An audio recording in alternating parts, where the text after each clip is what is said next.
I pro ci vedono così, non vedono le diapo.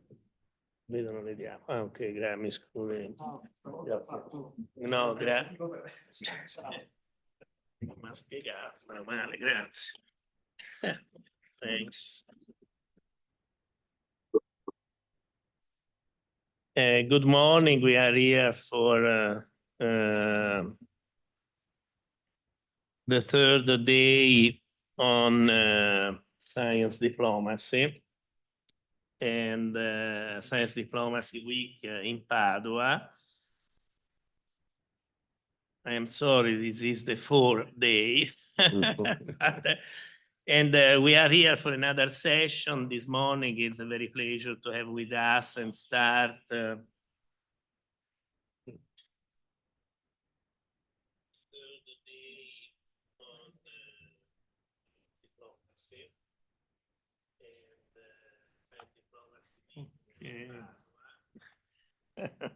there is always some problems, but the most relevant is to have with us Professor Alessandro Paccagnella, previous Vice Rector for International Relations and one of the, for me, the most important specialists, not only for semiconductor microchips and in his specific discipline about the effects of radiation, but thanks to Alessandro, we started in 2021 this very special experiment, this course in microelectronics and globalization. And I have here Alessandro, and I may confess that when we started to work all together, for me it was a real strong problem, but I think also for him, because we speak also today, no, but at the time,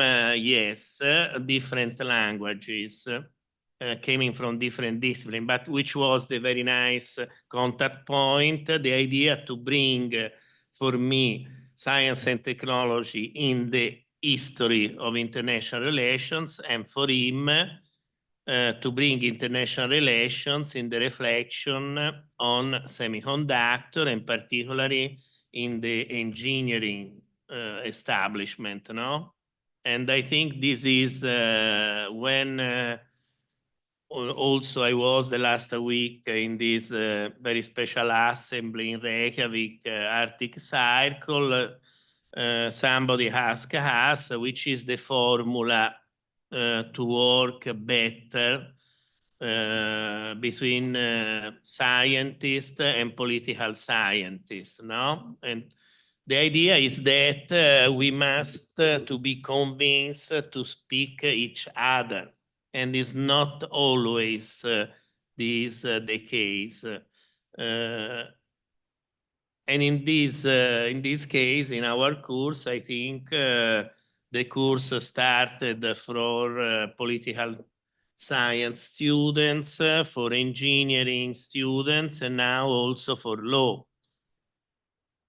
And I may advance that thanks to this course, a new curriculum open in this academic year in one master, International Relations and Diplomacy, in our department about science, technology, and international relations. Last but not least, thanks to our cooperation, for me, this was a very interesting reason to try to catch new financement, the last, the PRIN 2022. And for all this reason, it's a pleasure to hear Alessandro today on semiconductor geopolitics in the 21st century. Grazie. Grazie, Davide. David, hello to everybody, and a very welcome to my speech and to this Science Diplomacy Week. Thank you so much also to organizer for inviting me to give this interdisciplinary speech. And let's start. So I'm going to talk about geopolitics concerning semiconductors in the 21st century. Why semiconductors? Well, basically because semiconductors are at the basis of our society. Our society is so-called information communication society, which relies on very specific products, which are down here, which are the semiconductors. Semiconductors are the basis of a whole society, and going up to electronic boards. And just to show you, this is a wafer that I ask Professor Burigana to pass through, so you may have a direct contact with silicon wafer, 200 millimeter.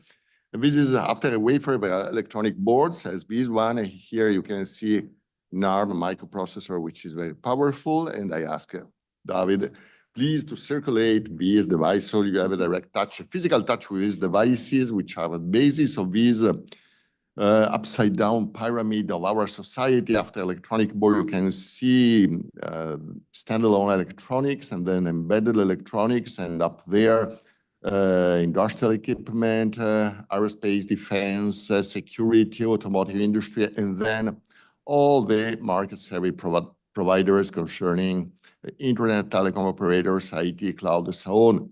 And basically, these small bases concerning semiconductors and then some other components is the foundation and plays the foundation role for, let's say, basically half of GDP worldwide. So it's really fundamental. And let's have a look on the share of these. Let me see if we can reduce. Wonderful. And as you can see here, the production in Europe, this was a report concerning the status in 2017. And if we look at this part of the production, Europe was pretty large, accounting for over 20% of the world production. But if you go down to semiconductors, you see that it's just single-digit figure, just 7, 8, 9%. So it's very poor. Europe is not present, is not active, is not producing physically in our lands, in our countries, these devices. And the role which is played by semiconductors is well testified and illustrated by so-called Moore's law, about which you may have heard previously. Let me see if we can move these. Yes, perhaps better. So the Moore's law is here. And Gordon Moore, who founded Intel, wrote a paper in 1966 stating that the number of transistors, and transistor is a switch, open, close, 1, 0, just to be very rough. The number of transistors present in integrated circuits, and the circuits, integrated circuits, is each of a tile that you can find on the wafer that you're handling. A small tile, 1 centimeter by 1 centimeter, contains millions of transistors, tens of millions of transistors. But by that time, the number was much smaller, and they predict the number of transistors of integrated circuits would exponentially grow. Then he revised his prediction in 1975, and now comes the Moore's law as we know it today, stating that the number of transistors on integrated circuits doubles approximately every 2 years. And this has been a self-fulfilling prediction for microelectronic industry, which has led the growth from small components, such as the first microprocessor in 1971, to huge components, and then driving really revolution with a personal computer, smartphones, 4G, 5G, 6G, cloud, internet, artificial intelligence, whatever you may have in mind. The basis is chip today. And this is why I can project my slides and people can listen to me on YouTube. Now, if we now look at the status of things at the beginning of a century, as I'm talking about the 21st century, we were considering these microprocessors. This is a plot showing the number of transistors in a logarithmic scale as a function of the year. And you can see that there is really an exponential growth. At the beginning of our century, the Intel Pentium 3 Collatin was the most advanced microprocessor, featuring 47 million transistors fabricated on a node of 130 nanometers. 1 nanometer is 1/1,000,000th of a millimeter, so it's very small, and 130 nanometer is more or less the size, the minimum size, which could be drawn on the surface of a silicon chip at that time. At the beginning of a century, the production of semiconductors is summarized here. You can see in Europe, we had in the Western world, Europe, including Europe and the USA, we were producing 44% of the semiconductors worldwide. In Far East, Taiwan, South Korea, and Japan, about 51%. And there is here a very tiny contribution from People's Republic of China, which just started. And then others accounted for really marginal contribution. So we had strong presence. It was declining, yes, from the previous years, but it was still strong. 2001 is the year of the Twin Towers, terroristic attack, but it is also the year when China entered the WTO with a lot of expectations, openings to the Western world, to a liberal approach, to a rule of law, to a trade, to possibly also democratization of a society, possibly also an increase of what we consider fundamental in our society, human rights, freedom of speech, and so on. But things have evolved in somehow different ways. Now, I want to show you something important, which I take from a paper published by a professor of the University of Tokyo, Xingu Ho, of the Institute for International Economic Studies. He published a very interesting paper stating that China was very much interested in semiconductor industry since the 50s, since the start of the big birth of the country. But then the focus on domestic production increases with the years, and the trend was further strengthened under the Xi Jinping administration. And this is a very important document. It's the outline of a program for national integrated circuit industry development, which was issued by the PRC State Council in June 2014.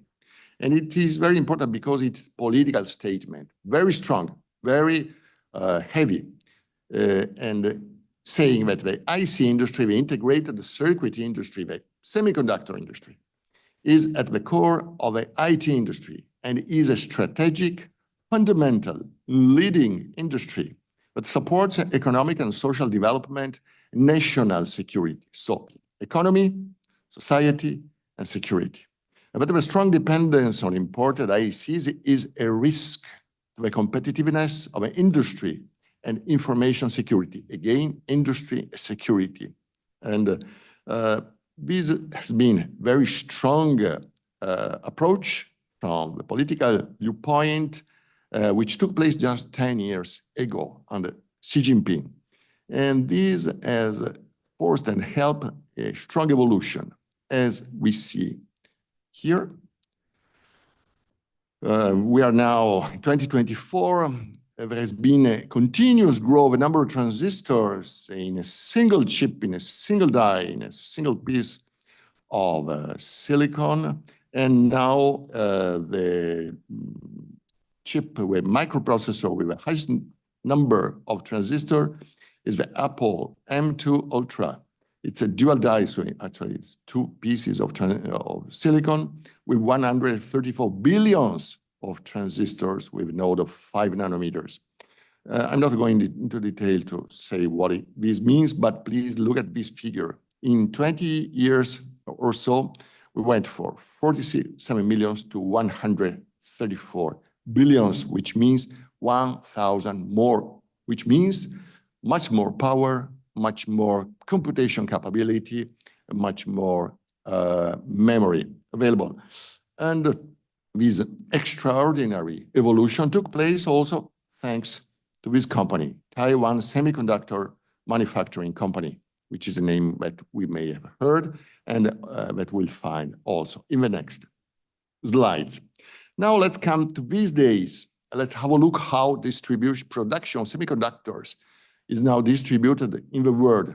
As you can see here, there has been a collapse of the production in the Western world from 44% to a miserable 18% these years. And on the other hand, China, which was almost negligible here, grew so much and accounts for 24% of production last year.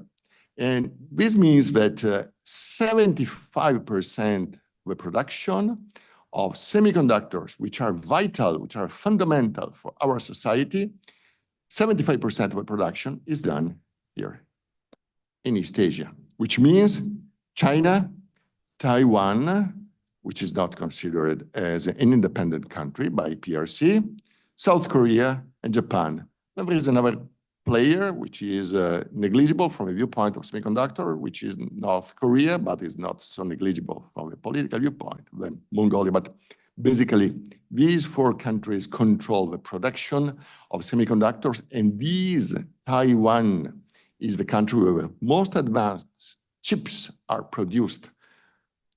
Now, this evolution of the production has had a very strong impact on American administration. And US started considering China rapid catch-up in semiconductor industry to be an economic and security threat, and issued a series of sanctions against China starting October 2018, just 6 years ago. And we'll see this was the first industry hit by an embargo, this industry, Fujian Jinhua Integrated Circuit, was added to an entity list, which is a list of institutions, industries which suffer from limitation of trade. This was about DRAM, and particular case of memory. And then May 2019, it was the Huawei Technologies Group, again hit by the direct product rule, and expanded in May 2020 and further expanded in August 2020. As a result, Huawei was unable to use the most advanced chips and enter a crisis from which it's coming very brilliant these days, actually.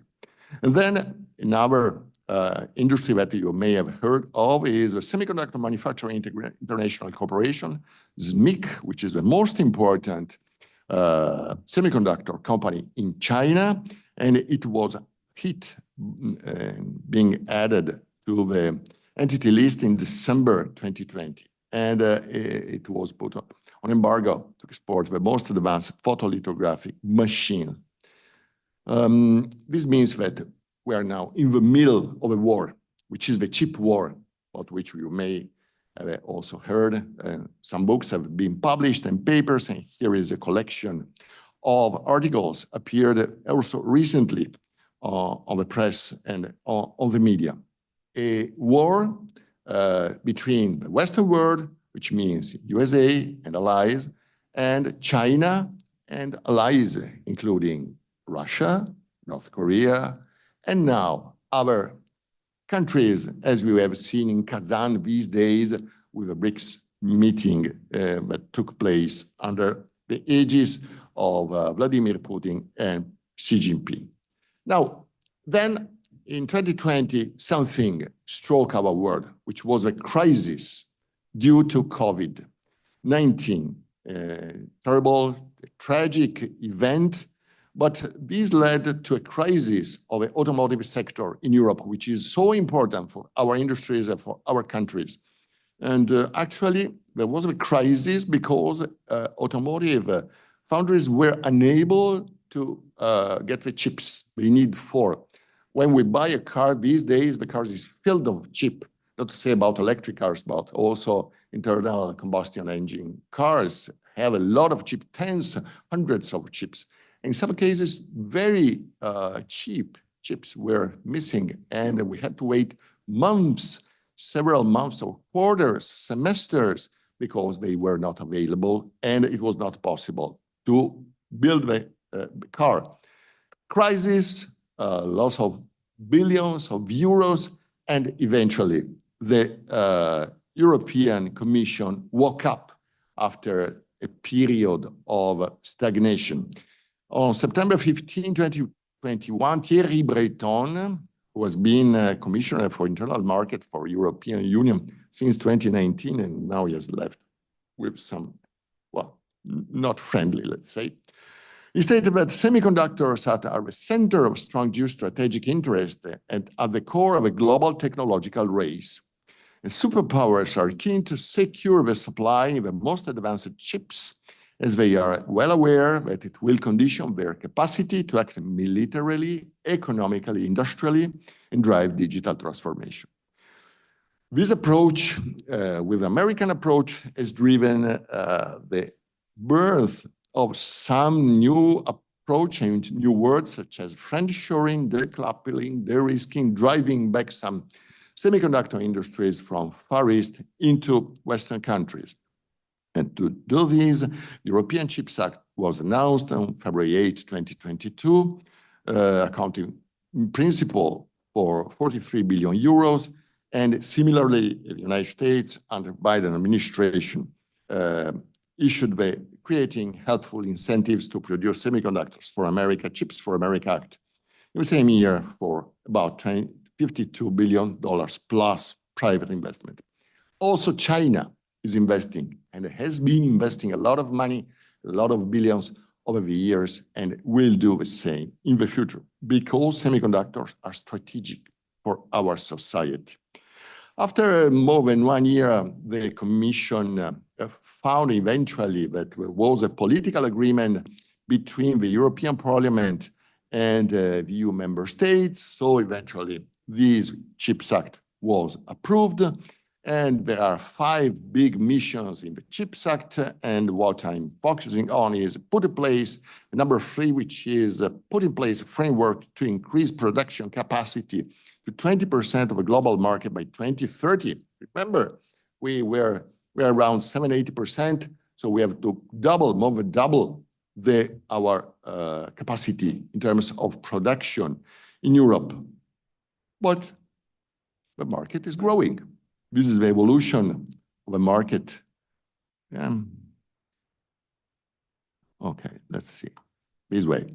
The market has been growing, let's say, year by year, around 8%. Market is volatile. There are jumps up and down, but there is definitely a growth. And now the amount of the semiconductor market is around 570 billion US dollars. And so if we want to increase our quote from 8% to 20%, it's not enough to double it because the market will be growing until 2030. So we have to make a big effort. And at this point, the states started to play their role. And I remember what Professor Burigana said, is there any coordination inside EU? Not that much. And in fact, each country played for itself. France subsidized the development of a Crolles factory, which is close to Grenoble, not far from the Italian Alps border, and in collaboration with an American industry, which is Global Foundries.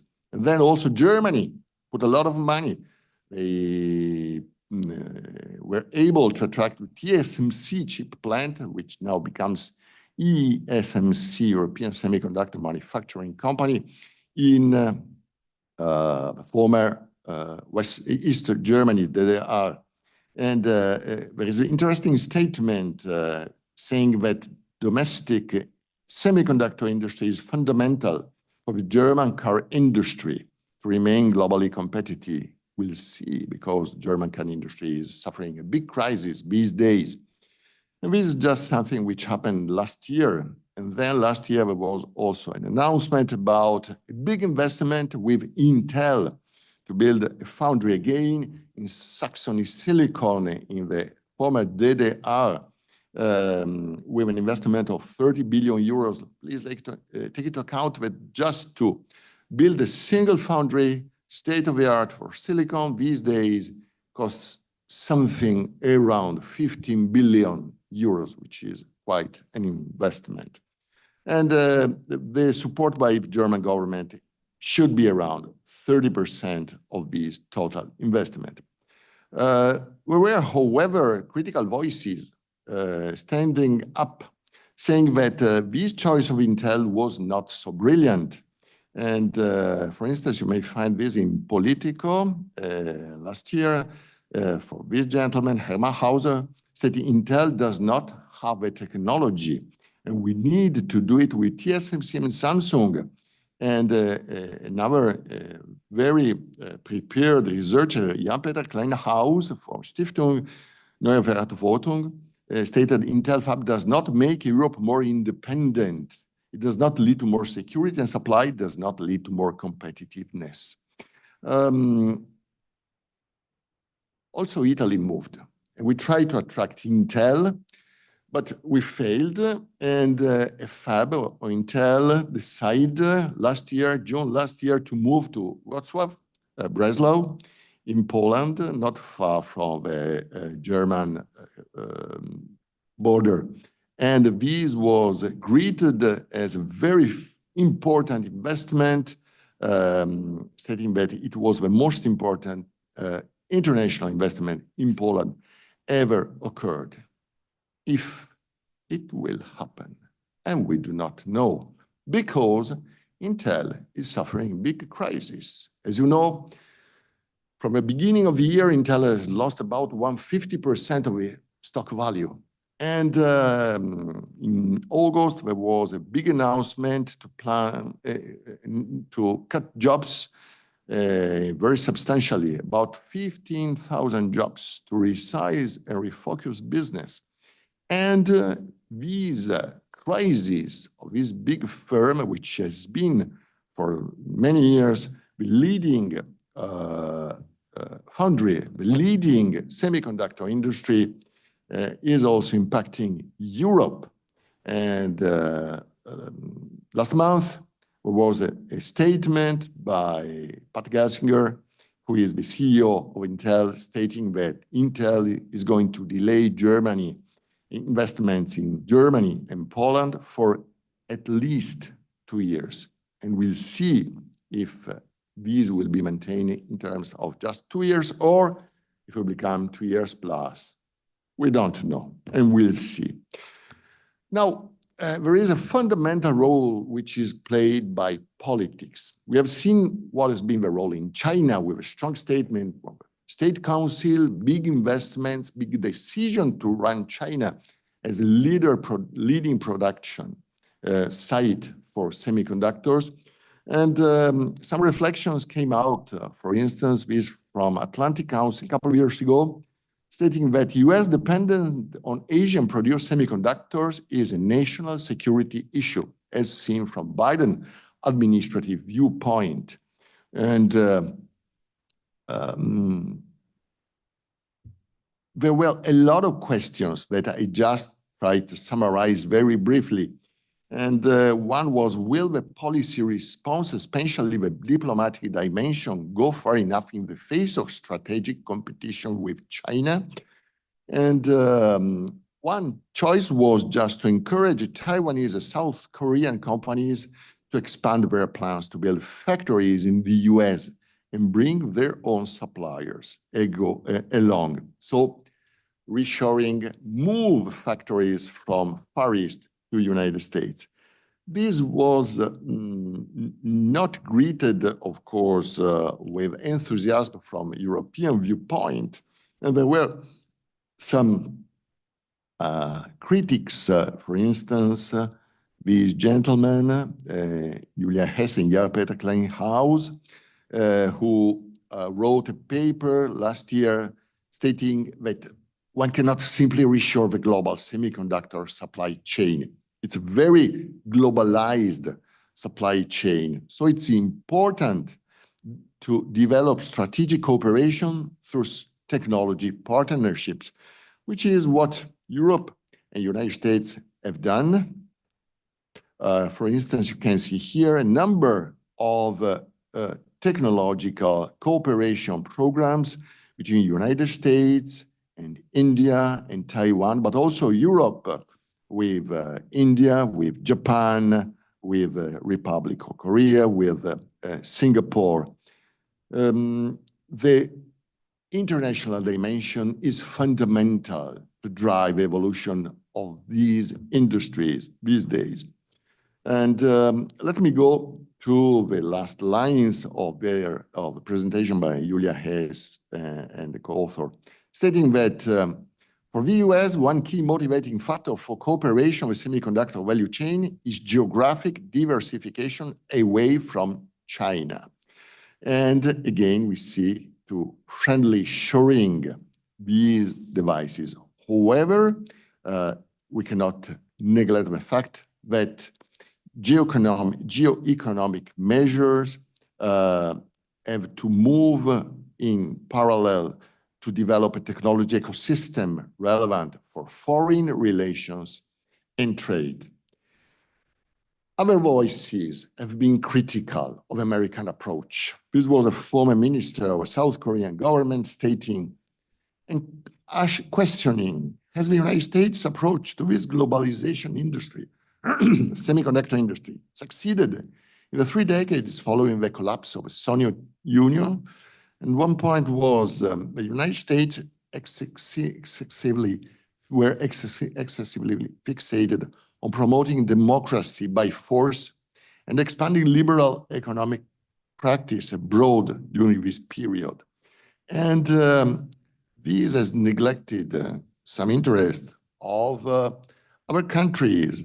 In particular, these gentlemen state such pathologies are evident when it comes to semiconductor industry. And in fact, these measurements of embargoes from the United States and allies towards involving also industries of other countries have produced severe crisis in South Korea. And so this gentleman is suggesting that the United States should take care to balance its national security concerns with the health of its allies and alliance relationship. And this is especially true when it comes to policy on sectors like semiconductors. And there is a final recommendation, which is preserving unity among allies ensures a strong front against rising geopolitical challenges. The United States must work to safeguard semiconductor sovereignty, not only for its own national security, but for its broader alliance network. But this opinion is not always put in practice. For instance, there has been a strong stop put on the export of one of the leading European industry that you may have heard of, which is called ASML. It's a Dutch industry exporting the most advanced photolithographic machines. Photolithographic machines are used to print chips of the surface of a wafer. A single photolithographic machine, single machine may cost up to, let's say, 200 million euros. And now the most advanced are even more expensive. But at the beginning of the year, Bloomberg reported that ASML decided to cancel the shipment of some of its most advanced machines after a request was made by Biden administration. Then this was corrected. The end of the story is the pressure from US comes as the country seeks to limit China's ability to expand its semiconductor knowledge and production. urging allies to restrict technology associated with the manufacturing of semiconductors. And this has had also a bitter impact on the export of ASML, which sees China as its first market. This aggressive approach is not always condemned, but in some cases is praised, for instance, by this author who wrote on the Atlantic that China is losing the chip war. Why? Because export controls are like throwing a wrench in the gears of China chip industry. And over time, China will encounter more and more challenges in maintaining the pace of innovation. And with the rest of the world moving quickly on the innovation ladder, there will be a larger and larger gap between Chinese and American tech sectors. We'll see if this prediction will hold true in the next years. So you see that there are different approaches. One is more cautious and one is very aggressive in looking at China. But China is the most important player. But for semiconductors, for the most advanced semiconductors, the most advanced player is Taiwan. Here, more than 90% of the most advanced chips, the most powerful chips used for AI, artificial intelligence, edge computing, high performance computing, are produced. There are different approaches. One is stating that these silicon foundries may be a shield against Chinese invasion or Chinese pressure. But others just state that this is not the case. And we have just seen last October these war games that took place around Taiwan. And this is reported, and I think that it is reported by CNN, yes, and Reuters, sorry, stating that Chinese military said that drills practice blockading Taiwan's maritime lifetime for imports. Imports of what? Imports of energy fuel. Taiwan depends on import of fuel, in particular natural gas and coal from outside. Well, how long is the reserve of energy of Taiwan if China stops importing? 1 week. And then they shut down. So you can see that it's not really necessary for China to invade Taiwan, to force Taiwan to different position. But there is another thing that is going to take place in 10 days, American elections. Now, there is a candidate, which these days is considered as a possible winner. His name is Donald Trump, that last July stated that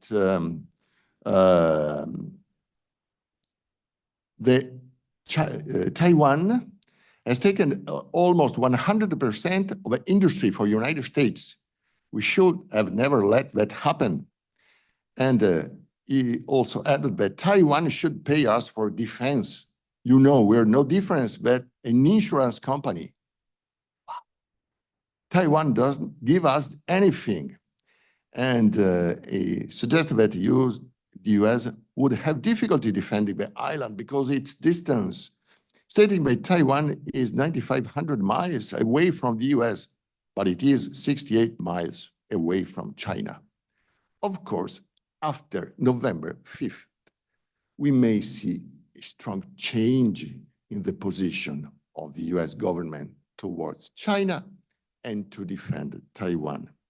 So the situation is very fluid. It is changing, I would say, every week, if not every day. And this is why we are following the elections. Well, this is just a report that I've taken yesterday at 5:40 from Al Jazeera, and stating this is just the polls. I'm reporting the polls on the swing states, you know that basically the American elections are based on what happens on 7 swing states. And the statement from these company is that if a razor-thin margin is captured by the poll averagers hold on election night, Trump is favored to win. And we'll see what happens and in the next days and eventually on November 5th in the United States. As I was saying, situation is very fluid, it's very complex. This is why Professor Burigani and me are proposing this course to know and to understand better what's happening in this very fast-moving world through our course, which is called Microelectronics and Globalization, and from this year, Microelectronics and Geopolitics. Thank you so much for your attention.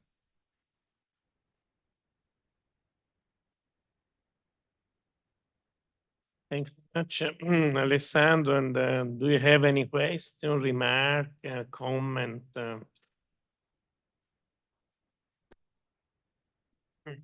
Please, your name and.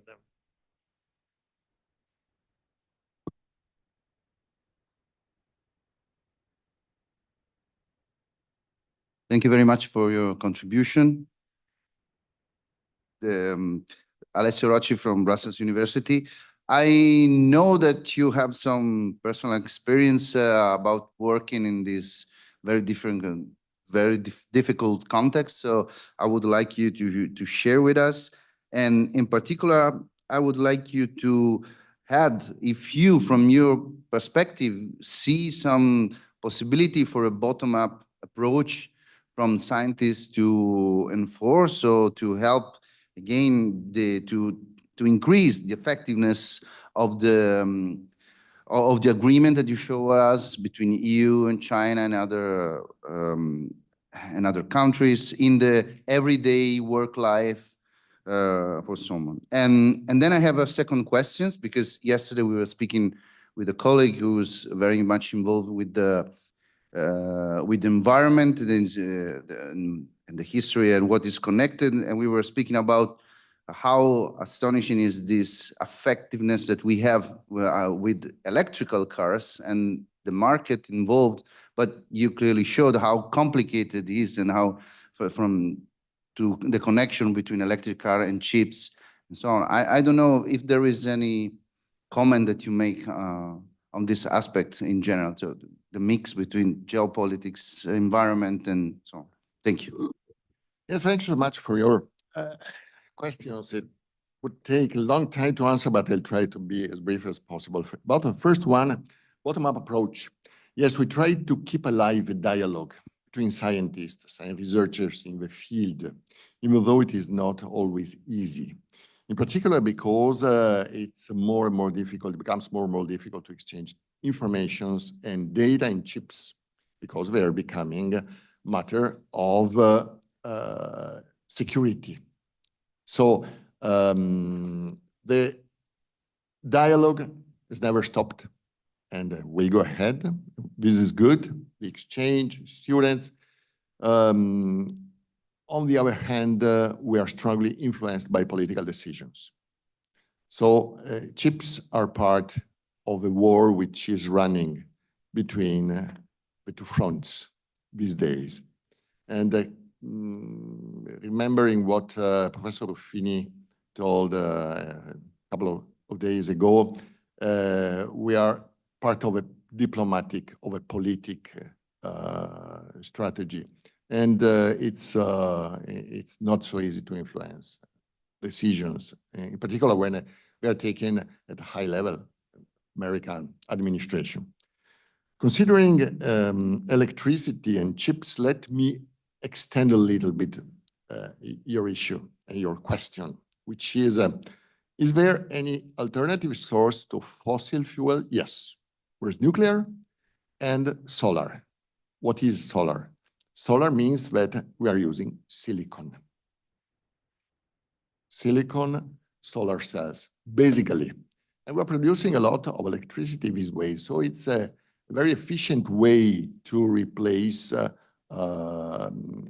coal and oil in these days. And in this sense, there has been a big impact actually the first solar cell was invented, the first practical solar cell was invented in the mid-50s at Bell Labs in the United States, but it was too expensive. Then we had to wait until mid-80s to have solar cells which can be used every day. Basically, this is what we are doing. But there is a point. But the basic pillars of this industry, of the solar cell industries, are all in China.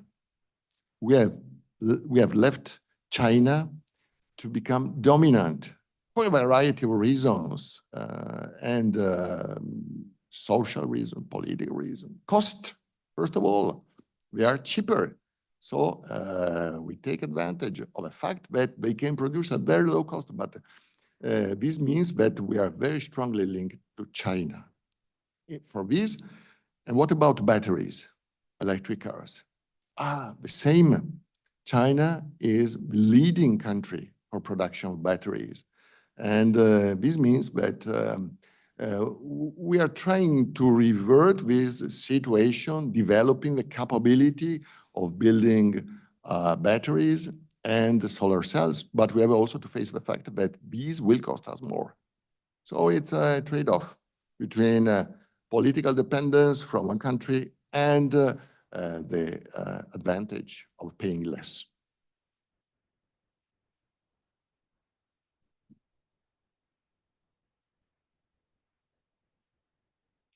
Do you have any other question? Or I have a question about the place, the role of Africa, no? Because it's always an argument of decolonization, discourse, etc. But perhaps now we have another colonizing power interested in Africa. Perhaps yes or no? Semiconductor production is basically limited to the northern hemisphere. The number of foundries in southern hemisphere is very, very small. And Africa is missing, basically missing on the list. But it is very rich in terms of products from mining. I wouldn't say that it is fundamental for semiconductors, but it is fundamental, for instance, for batteries. Because one of the elements which is very important, crucial for the lithium-ion batteries that we use today is cobalt. And there is one big source of cobalt worldwide, which is Democratic Republic of Congo. I think that about 60% of the cobalt worldwide is extracted from there. And China has been able to develop a very strong relation with the government and a strong network with the local miners to extract cobalt in such a way that they have been able to activate a preferential corridor of supply of cobalt from Africa, from Congo, and not only Congo, to China for building batteries. So Africa at this point, in a sense, is suffering from a sort of colonization, second colonization, because we're using the products of their mines for our tools, for our goods. And another question for me is rare earth materials. Are they a might for microchips, for chips, or they are really useful? They're really an important factor, a relevant factor today, which is the reality around rare earth materials and semiconductor production? The reality is that we do not need much rare earth. They're useful for other applications, but for semiconductors, we do not really need much of them. We need materials that are not so rare, but we do not like to grow and to develop. And here, for instance, gallium or germanium, on which China has put some embargo. Gallium and germanium are not rare earth material, but China is producing most of the purified materials. And we may drive back production, but we have to pay the cost of possible pollution. And what is the country? What is the region? What is the city that would accept an industry threatening strong pollution, as in case of refining gallium and germanium? This is why we transferred these operations to China that accepted these costs, this burden, and now is asking a price for it. Thanks so much. And if you have any other question or remarks or understand, thanks so much. Thank you. Thank you. And now Roberto Lalli from the Turin Polytechnic. I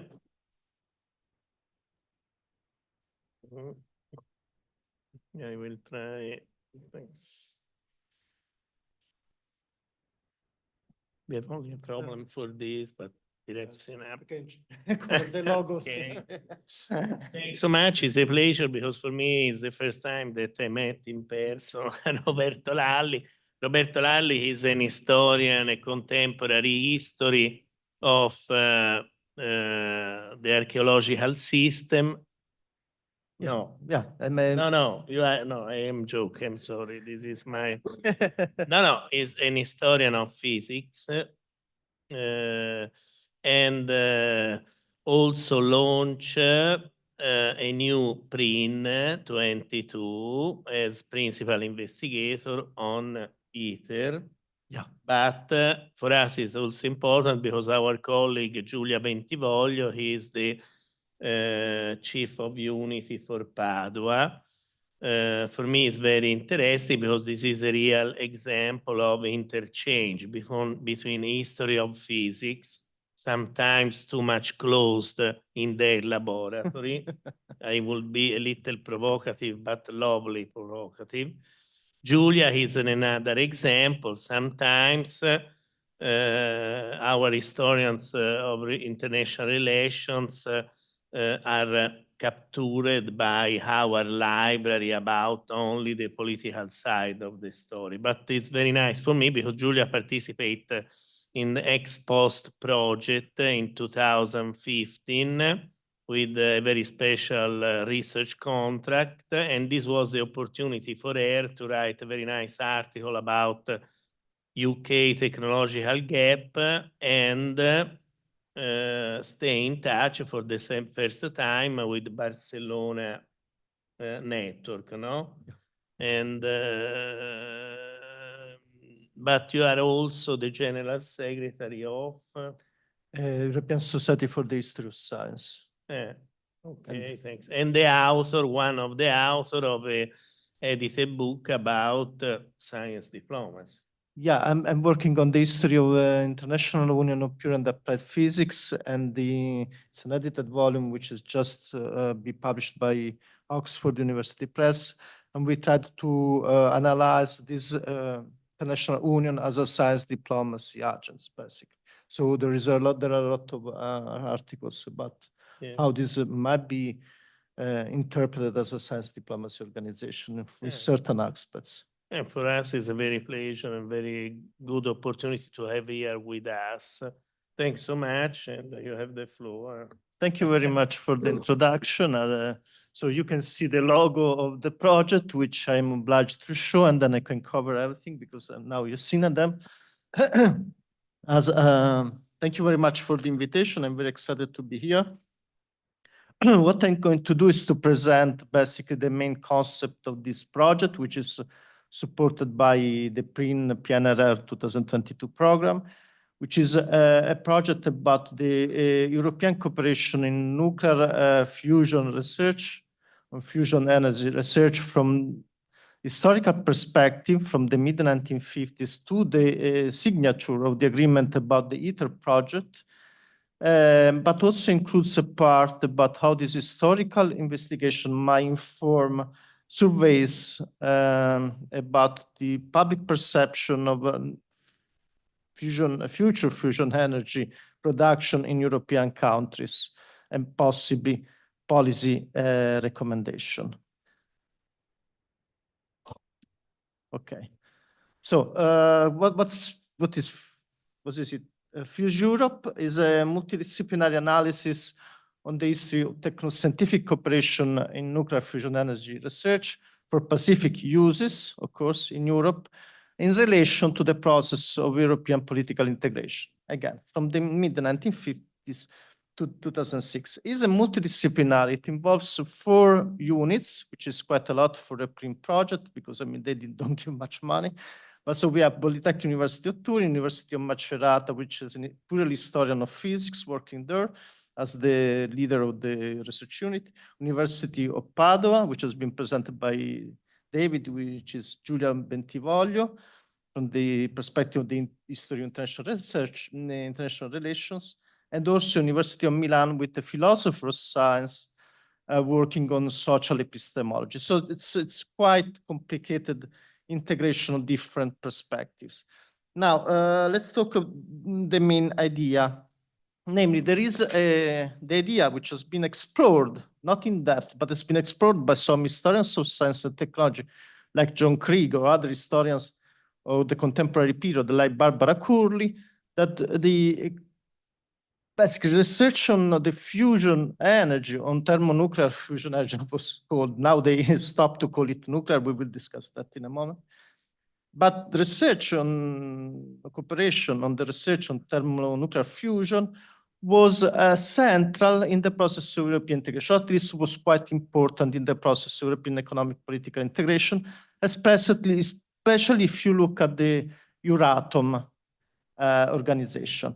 The main idea behind this perspective is that while fission was controversial to put as a basis for international cooperation in the growing cooperation between the Western states in Europe, which were part of the European Economic Community, fusion was not so controversial and so could be used as a basis for cooperation. And why was it that? Because, of course, fission was very concrete, while fusion was very, very far in the future. And so it could be used in a much less controversial way as a basis for the Euratom project. So this is the main claim. Now, we are looking, of course, as this fusion from the science diplomacy perspective, as an analytical framework, from this, of course, doing an historical research. And that the integration between history of science and history of politics is very clear. And this is the basic history I was told about how the ITER project, which was at the time an acronym, now is no longer an acronym, but at the time was the International Thermonuclear Experimental Reactor. Basically, the story which is told also by the ITER itself, that was launched by this meeting between President Reagan and General Secretary of the Soviet Union, Gorbachev, at the Geneva Superpower Summit in '85, that this was the research on a laboratory for thermonuclear reactor was a possible techno-scientific project for cooperation between the superpowers just at the end of the Cold War. And it remains so after the end of the Cold War. If you look at the countries which are still members of the ITER project are China, European Union, India, Japan, South Korea, Russia, and United States. And as you may know, while there were quite a few boycotts so in Russian scientific or techno-scientific institution after Russian invasion of Ukraine, this project is still going on. And the reason is that if Russia goes away or is excluded by the project collapses. So basically, while there are boycotts about Russia in different well-known international organizations, for example, CERN, ITER is still going on as it was before the war. Now, there are other issues which are interesting and intersect with the problem of seeing the thermonuclear research, from the science diplomacy's perspective. The problem is the public perception. Now ITER is called simply the way. ITER is translated as this Latin word, and the thermonuclear is simply disappeared. You can no longer talk if you look at the website of thermonuclear. And the reason is for the perception of the public perception in Europe, and that's where, in particular in Europe and some other countries, is that nuclear, of course, seen as a possible perils for human life, while they are trying to create a different image of thermonuclear, which of course is a completely different physical phenomenon with respect to fission, as something that is not, doesn't have the same issues concerning human safety as fission is known to have. So there is a problem of the public perception, and this shapes the way ITER is seen, as certainly is communicated to the public, and also is seen as communicated to the politician, and how the politician themselves discuss about possible cooperation and about thermonuclear research, because this is thermonuclear research, nothing to do. The second issue is the socio-political imaginaries. Since the beginning, at least soon in the mid-1950s, when the first research were done, it was clear that fusion, if it happened, was very far in the future. They started with 20 years and they continue with 20 years. So basically, it's still something that will happen if it happens far in the future. We still don't know if there will be ever a technological capability to build a working fusion reactor to produce actual electrical energy. We don't know. So this ITER is a project which should explore the possibilities, capabilities in order to build a further project, which is a demo reactor. And then maybe in 60 years, there will be possibly a fusion reactor.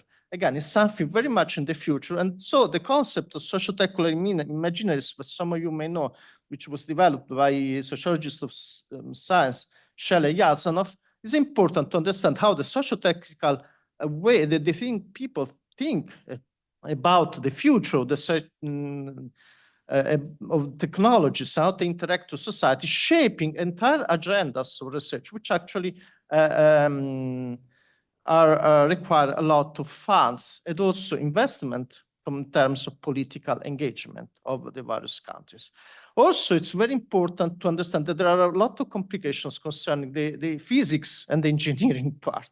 Because if you look from the perspective of physics, from the history of physics, basically you should never start this project before you understand the plasma more clearly. Well, engineers said we should start building a reactor before we understand plasma physics. And so there are many controversies which shape the history of these fields up to now. So what do we do in this project?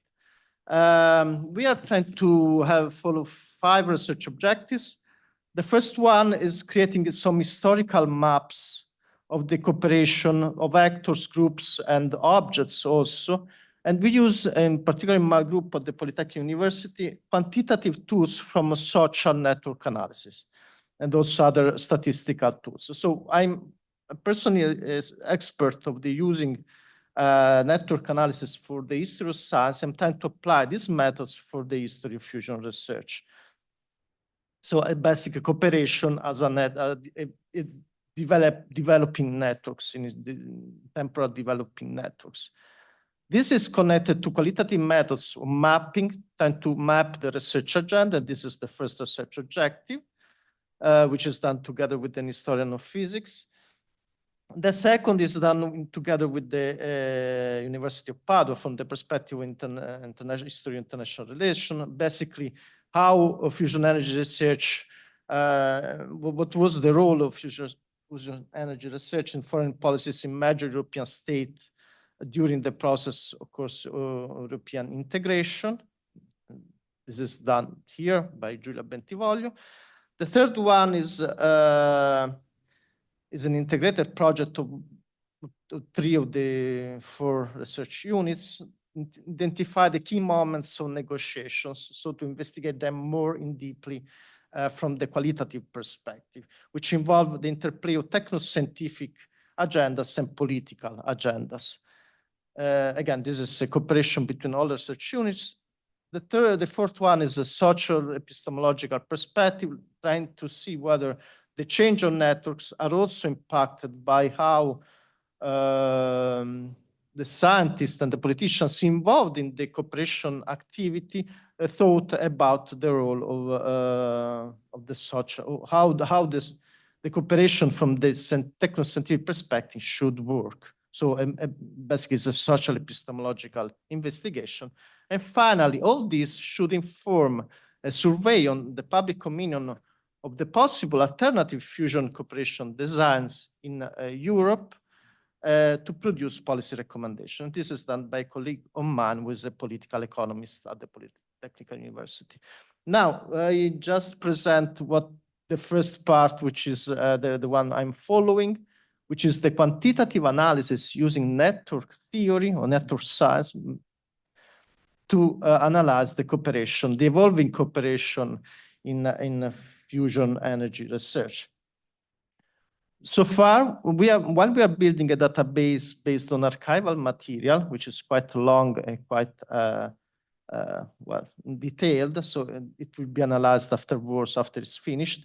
While we are building this database from historical materials, I'm analyzing the publications which are indexed by Web of Science. Of course, there are many limitations. We are aware of the limitation, but this is the only way at the moment we can analyze with quantitative methods such a growing field, and at least to see some patterns, some cooperation patterns, but other kinds of patterns as well. So I'm analyzing the metadata from 45,000 publications from 56 to 2007.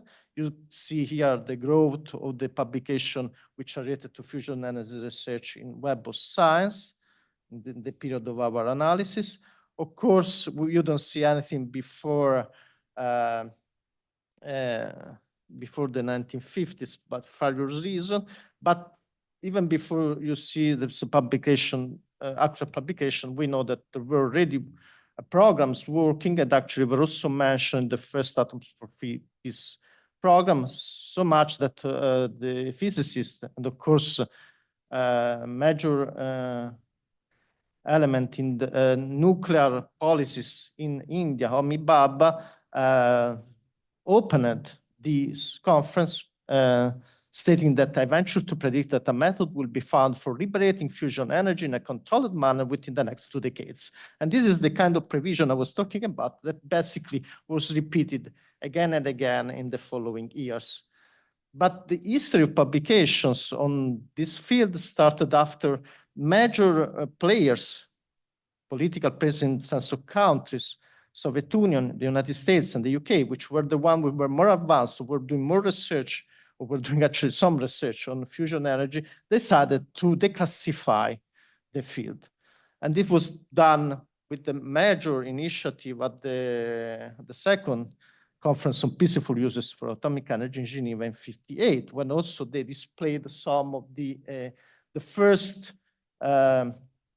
first attempt to design a fusion reactor. This is the stellarator of an astrophysicist, actually, which also showed a connection between physical research and technological innovation.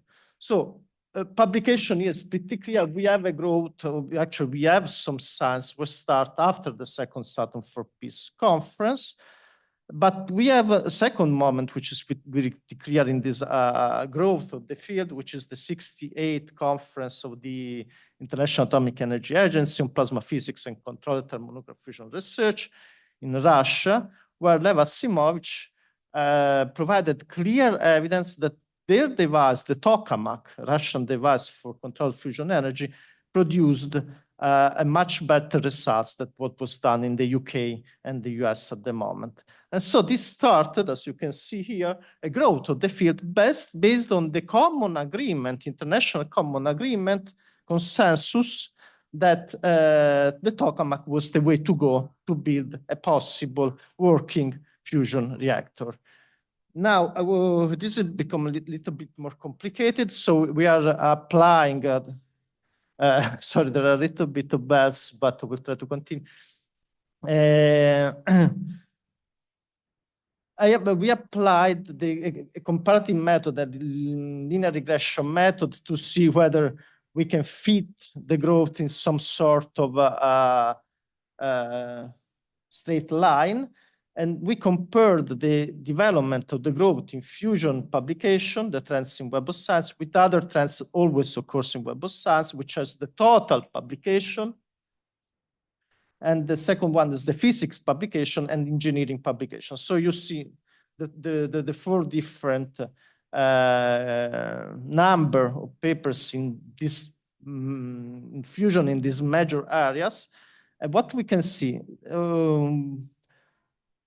basically there is a decrease starting from the late 1980s, a deceleration, if you want, starting in the late 1970s until the mid 1950s, 92, 93.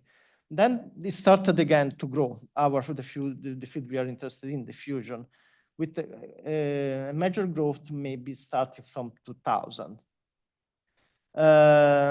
This deceleration is combined or seems to be quite similar to what's happening to physics engineering publication in general. So there is a decrease in the field or deceleration, but it may be related to the general deceleration of the major fields fusion energy research was connected to, basic physics and engineering.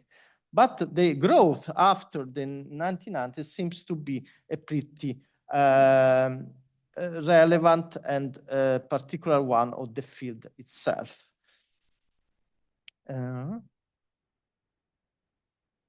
So this is a study on the funding of fusion energy in the US. So you can see here how it grew enormously in the soon after basically the whole crisis in the early 1970s, and then continued to decrease. This might be connected again in general with this deceleration in the 1980s, but again, we should carefully see, we have not done yet the connection between general decrease in physics and engineering. Now, what we do in our group is try to map an index, a parameter for the international cooperation in this kind of publication. This is a simple index which is accepted in the scientific literature. Basically, it's the number of papers which display an affiliation, so which can be then analyzed over the number of publications where the affiliation are from institutions in different countries. And as you can see, the international cooperation is growing quite markedly, but it has some different patterns, which can be analyzed through another method, which is quantitative, which shows quite clearly, in my opinion, the different periods for the internationalization of the fusion energy research. So there is a slow degree of internationalization, slow growth in the first period from the early 1970s to the mid 1980s. Then there is an enormous growth, basically starting from when there was the Geneva summit. So there might be an indication of a strong correlation between that event and increasing cooperation. So the decision to cooperate, there is a strong growth after the mid 1980s up to the early 1990s, a slow decrease, which is quite radical after 1992, 93, and then again, the growth that continues after the early 1920s, and then it stabilized or even decreased.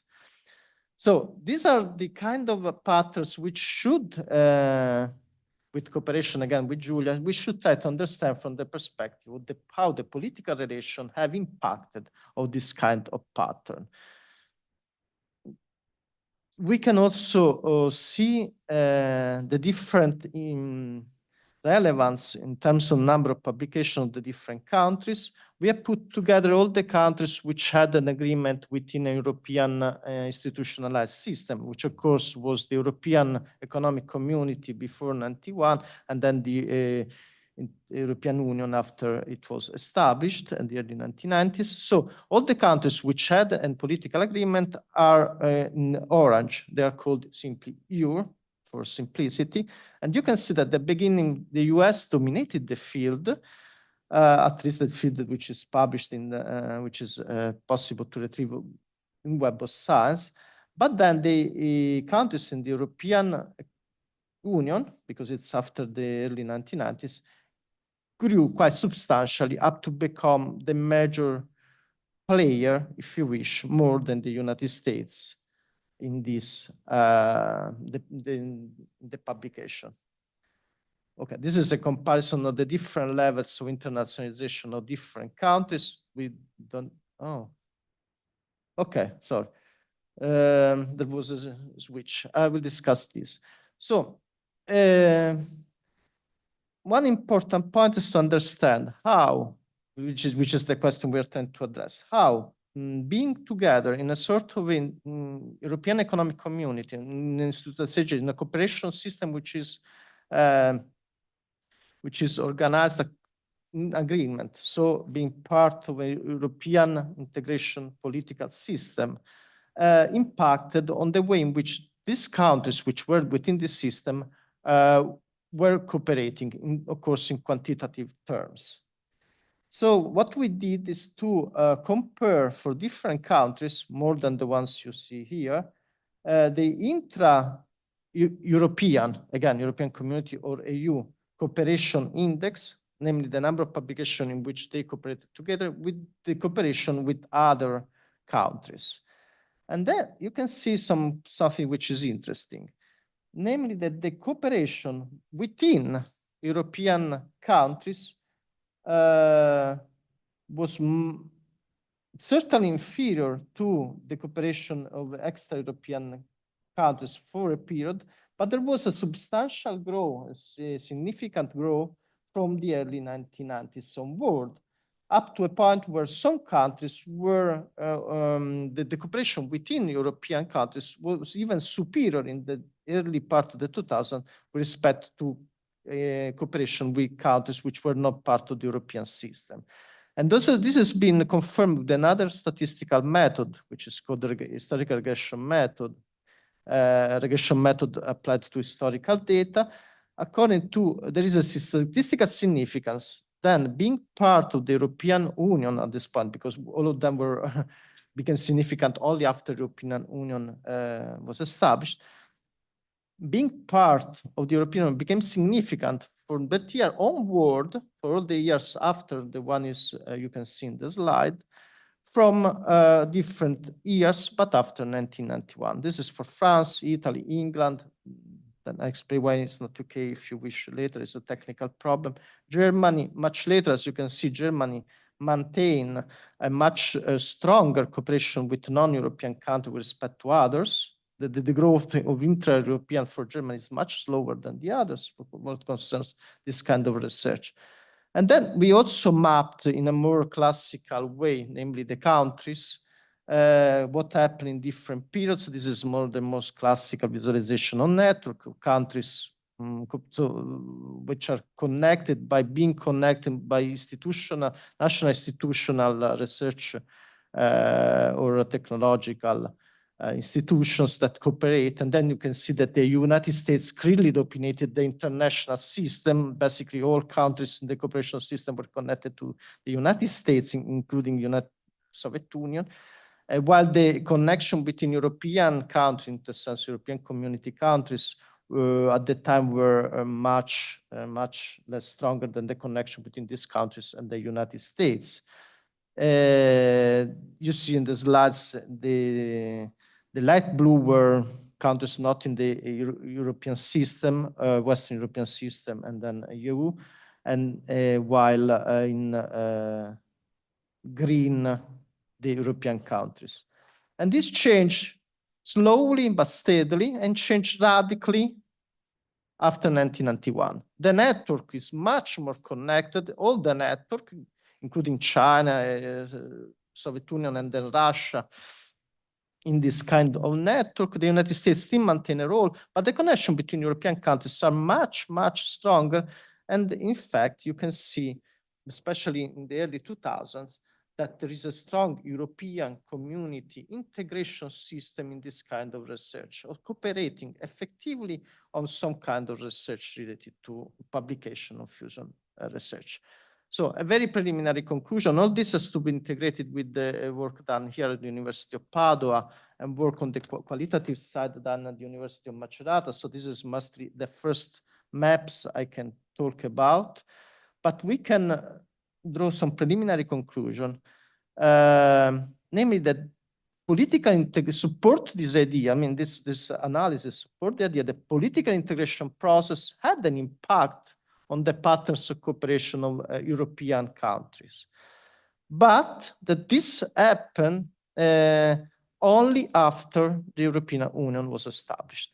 Basically, before that point, the cooperation was mostly connected with the US. Might not be surprising, but basically, this is stating if we believe that the ideas about the role of fusion energy research in European integration is relevant, it means basically that before the 1990s, if fusion energy was relevant in European integration, it was only from the institutional side of putting the different national system of research and technological investigation co-organized in a way, in a central way through Euratom, not as a way to support actual integration in cooperation activities. So this is the main, I think, results of this first analysis on the publication.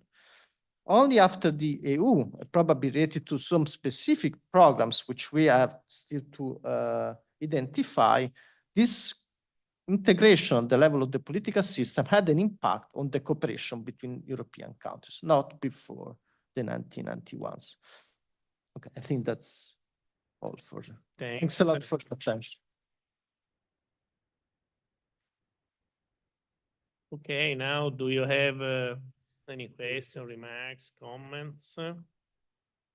Please, came here.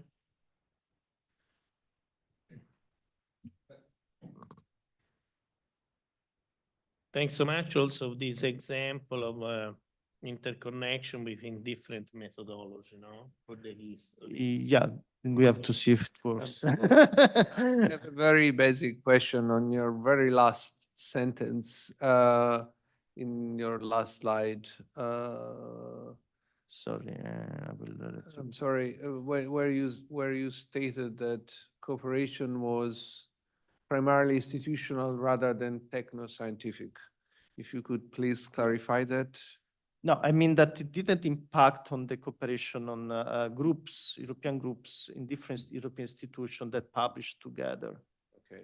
So what it seems that the Euratom coordinated the national groups, but the national groups didn't actually work and published together papers. Okay. Only it didn't have a big impact on that. So it means that Euratom, as a colleague of mine said, basically coordinated how the money was distributed to the different national, but was unable to put them to work together, okay, as it was done, for example. Projects, well, okay, this has to be verified with qualitative analysis, which actually is also some have already done, so it's simply to verify that. But basically the idea, which is also supported by a study of Barbara Hoff, about the early study group as CERN, the early Euratom. Basically, the idea is that Euratom functioned as a way to distribute resources rather than putting this group working together, okay, in a more coordinated way. Even though the JET was then agreed, then it seems that it didn't impact on the way institutions were cooperating at the time of signing the papers together. So it remained basically strongly national program. The coordination of national programs. Yeah, mostly. International programs. Yeah, and then after the EU, this changed quite okay, evidently. In terms of publication, then this of course, it may be that in terms of committees, things were quite different. We are making a database on the committees, groups, which coordinated all this kind of research in Europe. So in that case, you can see much more integration. But in terms of publications, the authors maintained national cooperation system or international cooperation where the USA was much more relevant than the cooperation between England and Germany, for example. Okay. So this is the basic result.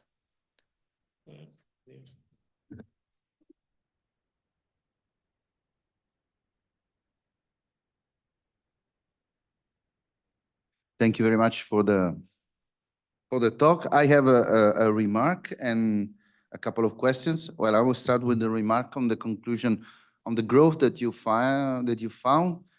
Maybe you know it or maybe not, but I was aware that at the beginning of the 90s, there was a real increase in funding with the acceptance and the formulation of the third framework program in Europe. So there was a real increase with the other one. And then, of course, the Maastricht Treaty changed so in the history of framework programs how the funds were used. So maybe this is could be connected with the growth that you found. The question was about the beginning. I'm aware that 1958 was an important year, also from the point of view of the World Fair that was organized in Brussels, where the main topic and the main theme was indeed the technical innovation, the advancement, and also at the Soviet conferences, the role of computers, of new technology was highlighted with the use of new computers. So I was wondering if the starting of this program was also connected with the new technology. And then the last things is about the analysis that you made about different nationality. When you spoke about the network analysis, did you take a look also at the different kind of collaboration, east, west, north, south hemisphere? Thank you very much. Okay, thanks a lot for the question. As for the first remark, sure, there is no doubt. I mean, we have only to check very clearly, well, from our perspective, mostly from the quantitative side, whether we can find statistical correlation, but we haven't done yet. Certainly, the amount of funds is relevant, of course, but then it doesn't. The growth of fund doesn't imply a more stronger cooperation between European countries. And the other problem is, of course, that the European countries grew a lot, but not immediately. So, well, we have to. What we are trying to do is to devise a method to put all these kind of different possible contextualized elements so that we can see how if there is some statistical relevance in the impact. So this is certain, the funding programs are part of this program, but we haven't completely defined the methodology to see. It's a standard methodology from the statistical perspective. We have to choose which kind of parameters we are willing to use. But certainly the funding programs are within this. No, the Brexit, I don't think that this is relevant here. What was relevant was really the decision to declassify. They started in the beginning of the 1950s. The usual story is that they started because of a rumor, which was actually false, that in Argentina, an ex-Nazi technocrat or scientist have developed a working laboratory reactor in fusion. And this is the story, basically, that is also accepted when you look at the history of the Sherwood program in the US and so on. We don't know much about the USSR, so this is the major issue. It's very difficult to understand the history of the Soviet programs, apart from what is already said by others, which of course support most documents which are not in the Soviet Union. So we are trying a little bit to understand better when it started in the Soviet Union and why, but it's not really relevant to the cooperation we are investigating. But there was the idea, of course, related to the use of nuclear power during the World War II, that fusion might be a way to produce energy. At the time, at the beginning of the 1950s, there were not fission nuclear reactors that were working.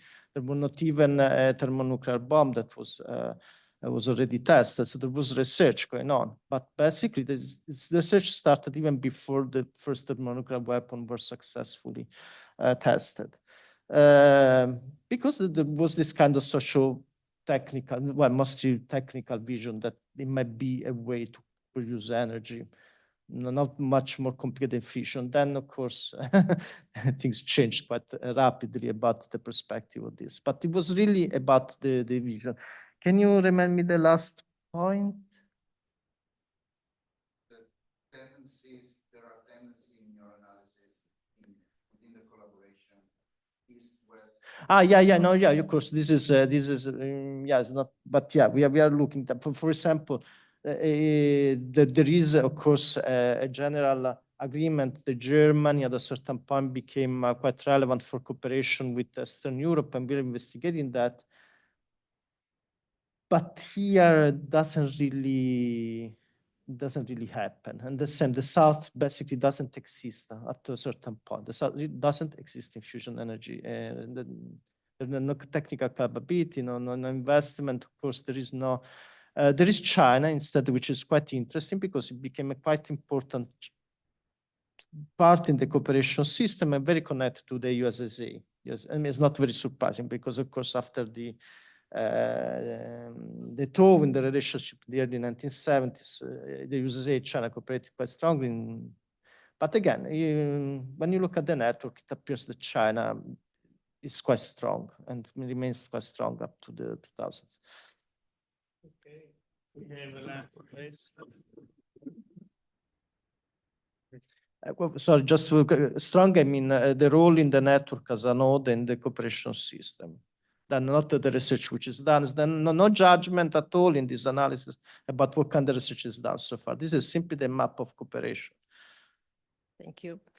Marilena Gala, University of Roma Tre. Thank you very much for your presentation. It's a very fascinating project of research because of this multidisciplinary dimension, which gives all the different aspects of scientific cooperation, I mean, the just relevance.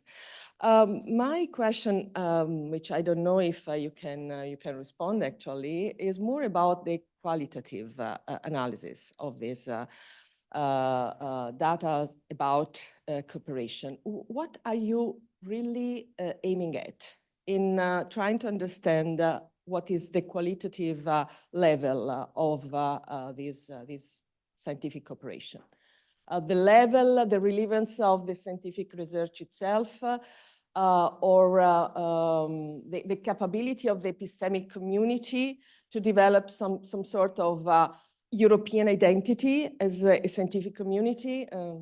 No, okay, thanks a lot for the question. So from the qualitative side, again, this is, but first of all, is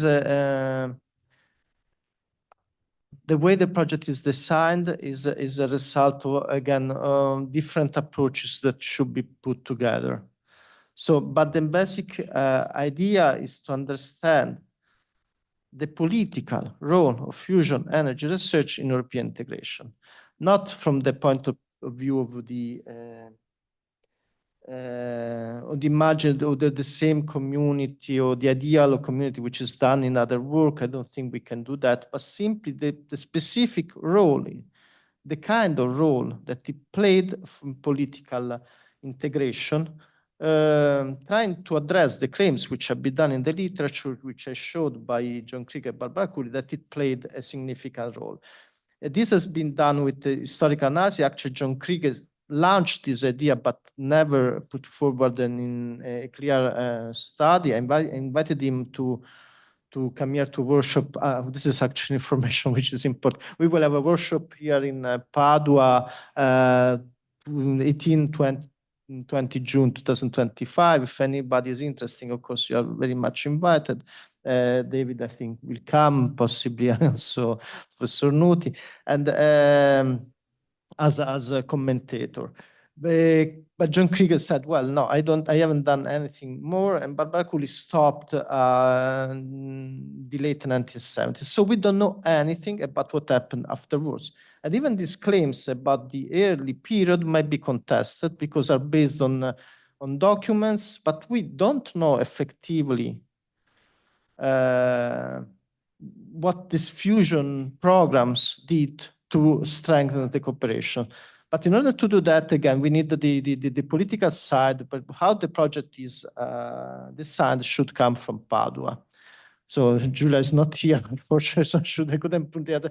But again, as the project is designed, it was that we are trying to map, and then the second problem where we use qualitative and quantitative analysis, not here, I cannot present it, but basically Giulia will test possible different interpretation, and we will try to see whether with the documents which she will provide, there is an impact on the social network of research, and then an impact of the social network on research on the decision at the political level. This is the basic idea, namely to connect both ways. What I showed here basically is the simply one side, the political connection, how they might have impacted the cooperation on one level, which is already different from what you see in the literature, because you see that it played a role. That there was a joint strong cooperation in fusion energy. Well, this cooperation was not published in paper together, basically. No, but in fact, this is a very nice, very interesting point from the historiography also, no? Because if the problem is to arrive to underline the interconnection between political decisions and scientists, their cooperation, this is one point. A second point for me very interesting is that the turning point in 1990s, okay, we have an acceleration in framework program up to Horizon, no? For this is reason, I think the scientific cooperation became more and more useful, extensive. The problem is, and we see this in semiconductor, we have also a third chapter. We spent a huge of money for what?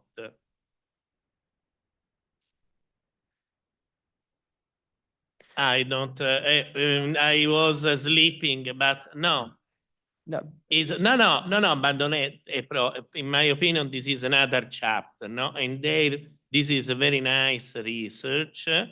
And I think, yes, this is a very nice research, no? Also because, in my opinion, open the third chapter. We spent a huge of money for which results? Big science. In this afternoon, we'll speak about space activities, etc. We know also in the session coordinated by Benedetto, at the end, we have discussed also a little about ether, no? I'm not an expert, but I think in less than 3 meters, we have cryogen, very, very cold, like Svalbard, more than, and on the right, too hot, much more than sun. This is only one technical problem. We have other technical problems from the microelectronic system, no? Also to manage this, etc., etc. But the third question is strategic, I think, for the reflection about a coordinated industrial policy. In semiconductor, we have several examples where we have a huge of money for big ideas. This is not the case for ether, but big ideas, big projects. But then we have a clash between industry because they call for money, okay, cooperation with science, but for application, and many universities, research center, they got a huge of money, but at the end, which will be the result? We will speak about space. Also for space, we have Space Lab and then the International Space Stations. We have several huge of experiment brought on board. And then which will be the result? We must also to make this consideration. But in a European system, we have no a coordinated industrial policy, no, frankly speaking, a coordinated policy for innovation. For this reason, this historical project is very interesting because I don't know if they want, but they will open this third chapter, no? About where, why we put a huge of money. But we have only a last consideration. We have the time because after we make a little break. Can I add one thing? Yes, yes. Yeah, in this case, the market is not, I mean, so because in the case of ITER, the market doesn't exist. I mean, yeah, no, okay, yeah, no, because we are putting a lot of money. So this is one problem. A lot of money, but basically, how ITER started is basically a political project, right? It's a political project. I mean, it's pretty evident. Yeah, no. Yeah, no, of course. But in this specific case, the problem of money is very relevant because we don't have any certainty that it will work, any. And also there is a lot of controversy between scientists, which now we are working on the controversies because it's quite interesting and relevant for also from the STS perspective. But basically the main point here is that this huge cooperation system basically was a political project in a moment when the political reason to do this project is much less clear, no? Because the controversies about the countries which are involved. Because I say also this, I think at the end, this project may suggest a sort of analytical grid for other projects described as a very good example of science diplomacy, for instance, Sesame or other example, no? For me, this may be a very nice opportunity. Last but not least, also an example of operational history. I will speak about operational history few words this afternoon, but we need project like this. And speak, I don't play violin now, but this is the real. That will be a very useful discussion.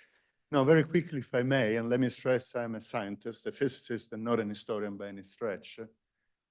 What I see here is that you're measuring bibliometrics, papers output, which, you know, unfortunately, most scientists, most physicists would be loath to consider body count as a measure of quality. So of course you have no idea, and nobody has any idea, not you personally, don't get me wrong, nobody has any idea whether those numbers mean more work is being done, useful work, advanced toward the goals of ITER, or whether, unfortunately, you know, if I look in my own field, I would say a very large fraction of the papers won't be remembered 5 years from now.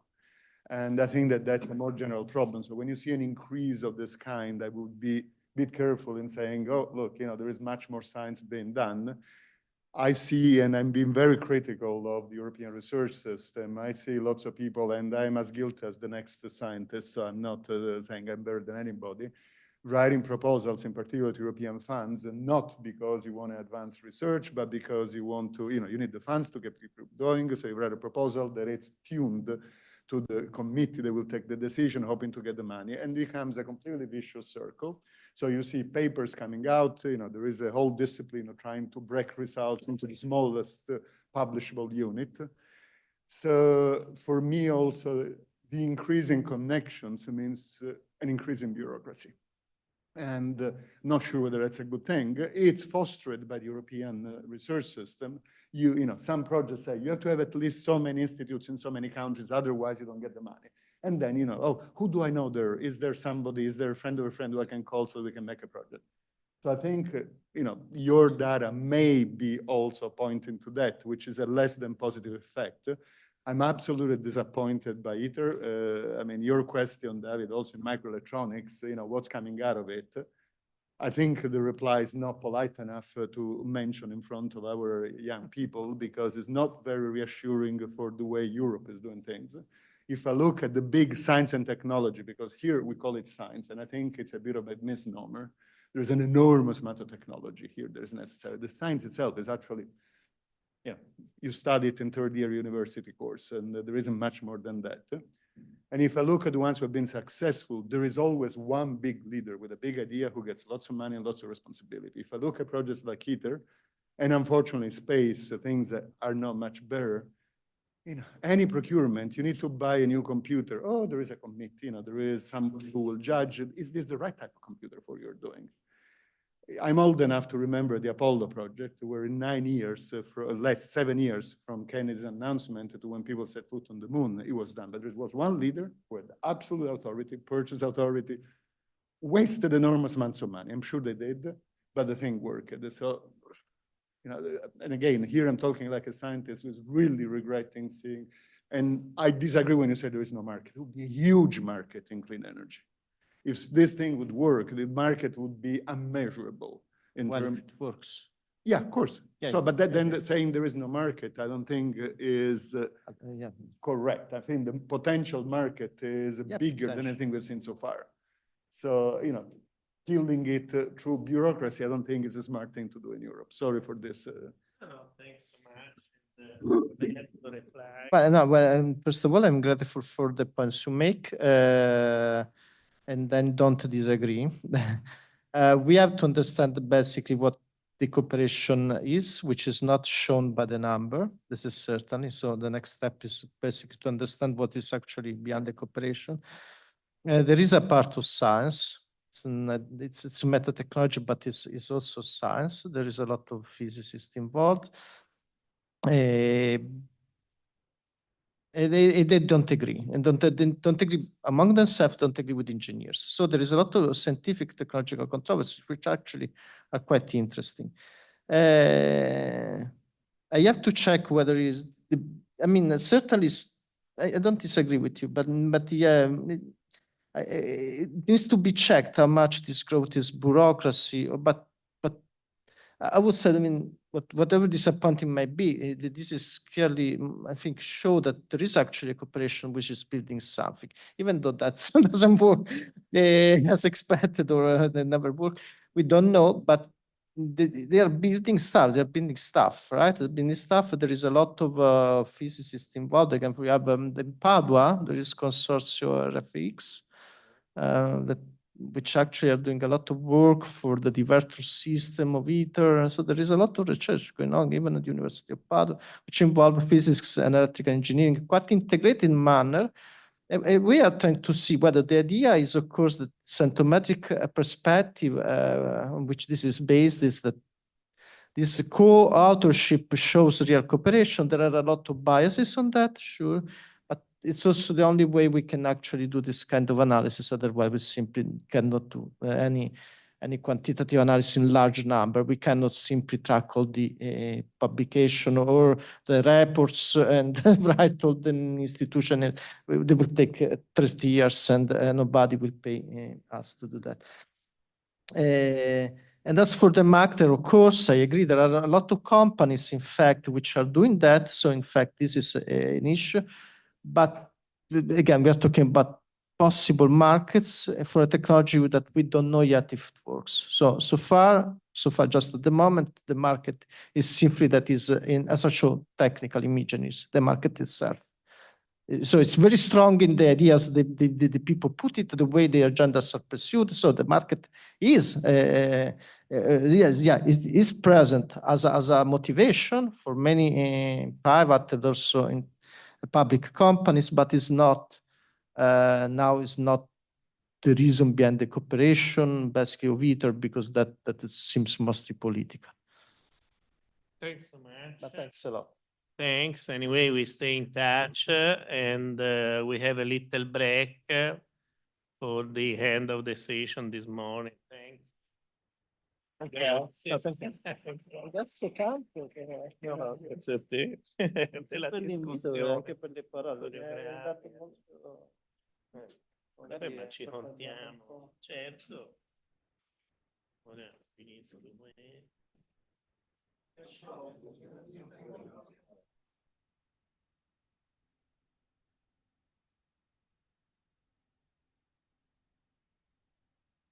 Ah, okay, right.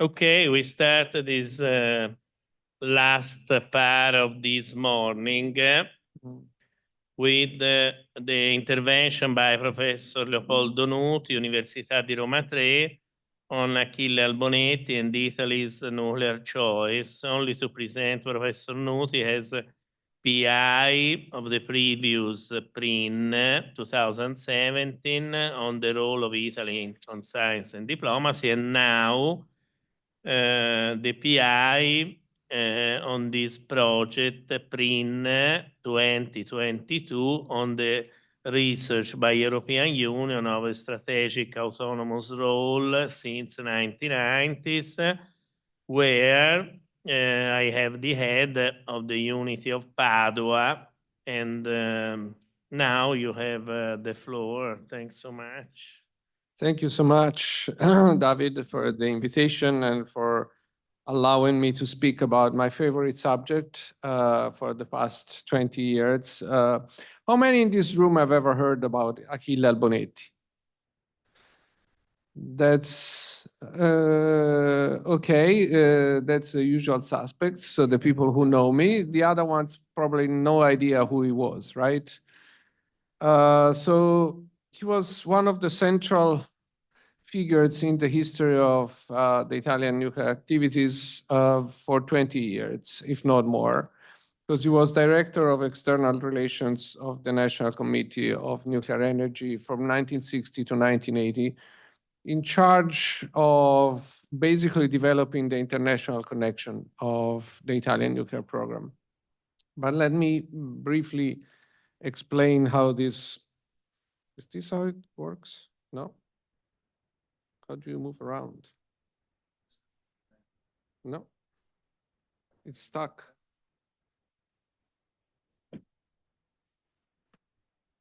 Okay, with a click. Okay, this is what I'm gonna do. I'm gonna give you some very basic information about the subject of my presentation. Explain how he became one of the foremost experts in Italian nuclear, of the Italian nuclear program, and what were his main ideas, more from a political perspective, and I hope I will not say anything that will upset the physicists in this room, about how Italy should develop its nuclear project, and then what were its most significant contributions to Italian nuclear history. Since this workshop is also about the role, and our previous PRIN was about the role of experts, I think he's an excellent topic which should allow us to have a fruitful discussion afterwards. So here is a short bio. After graduating in law at the end of the 1940s, Albonetti was sent as a member of the Italian technical delegation to the Italian embassy in Washington, D.C. Then he became the member of the Italian delegation at the OEC. He participated to the first Brussels conference in 1955, which was tasked to draft a possible report for a future cooperation on nuclear cooperation in Europe. He became a member of the Euratom Treaty Working Group. You see him in this picture at the very signature of the Rome Treaties in 1957, in March 1957, at the end of the room, a very young Albonetti. He remained involved in European integration as chef de cabinet of the EEC vice president, and then a special assistant to the first president, Walter Hallstein. And this allowed him to have an insider view of how European integration worked in the very early stages. But then the reason why we're talking about him here is that for 21 years, he was director for external relations of the National Committee for Nuclear Energy. So if participating in the early stages of European integration allowed him to have an insider's view of how European integration works, he also participated in a number of high-level international conferences on nuclear weapons. In 1963, he attended a crucial conference organized by Henry Kissinger and Robert Bowie for MIT at Endicott House, in which some of the participants were the key names of US nuclear strategy: Herman Kahn, Arnold Vollstetter, Bernard Brody, Thomas Schelling, they were all there. And in the following years, for 2 or 3 years, he attended some of the most important conferences organized around Europe by the International Institute for Security Studies. So he got to know some of the key ideas of nuclear strategy from the very people who created them. This is just to give you an idea. The program of the 1963 conference at Endicott House had among the speakers some of the founders of modern nuclear strategy. And the only Italians who attended these conferences were Albonetti, Roberto Ducci, and Roberto Gaia, who will become the 3 people most involved in formulating Italian nuclear policy in the foreign ministry. Gaia would become Director General of the Foreign Ministry in the 1970s, and Ducci would become Director General for Political Affairs. And it's not a coincidence that the 3 of them bonded at around this time and kept exchanging ideas and reflections on nuclear strategy. Some of the key ideas that will shape Albonetti's work for the next 25 to 30 years were the centrality of nuclear power for the modern international system from all points of view, civilian and military. He basically reached very early on the conclusion that the two cannot be separated and that there is a profound ambiguity in the dual nature of nuclear power, that you cannot have an important civilian nuclear program without having the military repercussions of consequences of that. So he, from the very beginning, advocated a strong Italian civilian nuclear project with all possible international connections, and with the full control, of full mastery of the fuel cycle. He also understood very early on that Italy could not do this alone, and that European cooperation was crucial from this point of view. And in spite of the fact that he was very much in favor of a European federation and integration at the supranational level, he was also very much a practical man. And as we will see, if a cooperation at the supranational level was not possible, the second best was cooperation at the bilateral or multilateral, or if you prefer, intergovernmental level. And he always insisted that Italy should be involved in any major European project which would have some profound political repercussions. One final word about the international context in which he was operating. I can assure you that in my slides, this strange division of words does not appear. I don't know why it comes out like this once I project it on the screen, but basically, when Albonetti became Director General for International Affairs in 1960, the international system was about to move from the rigid bipolarity of the early years of the Cold War towards the less risky and less dangerous environment in which the US and the Soviet Union try to find ways to cooperate.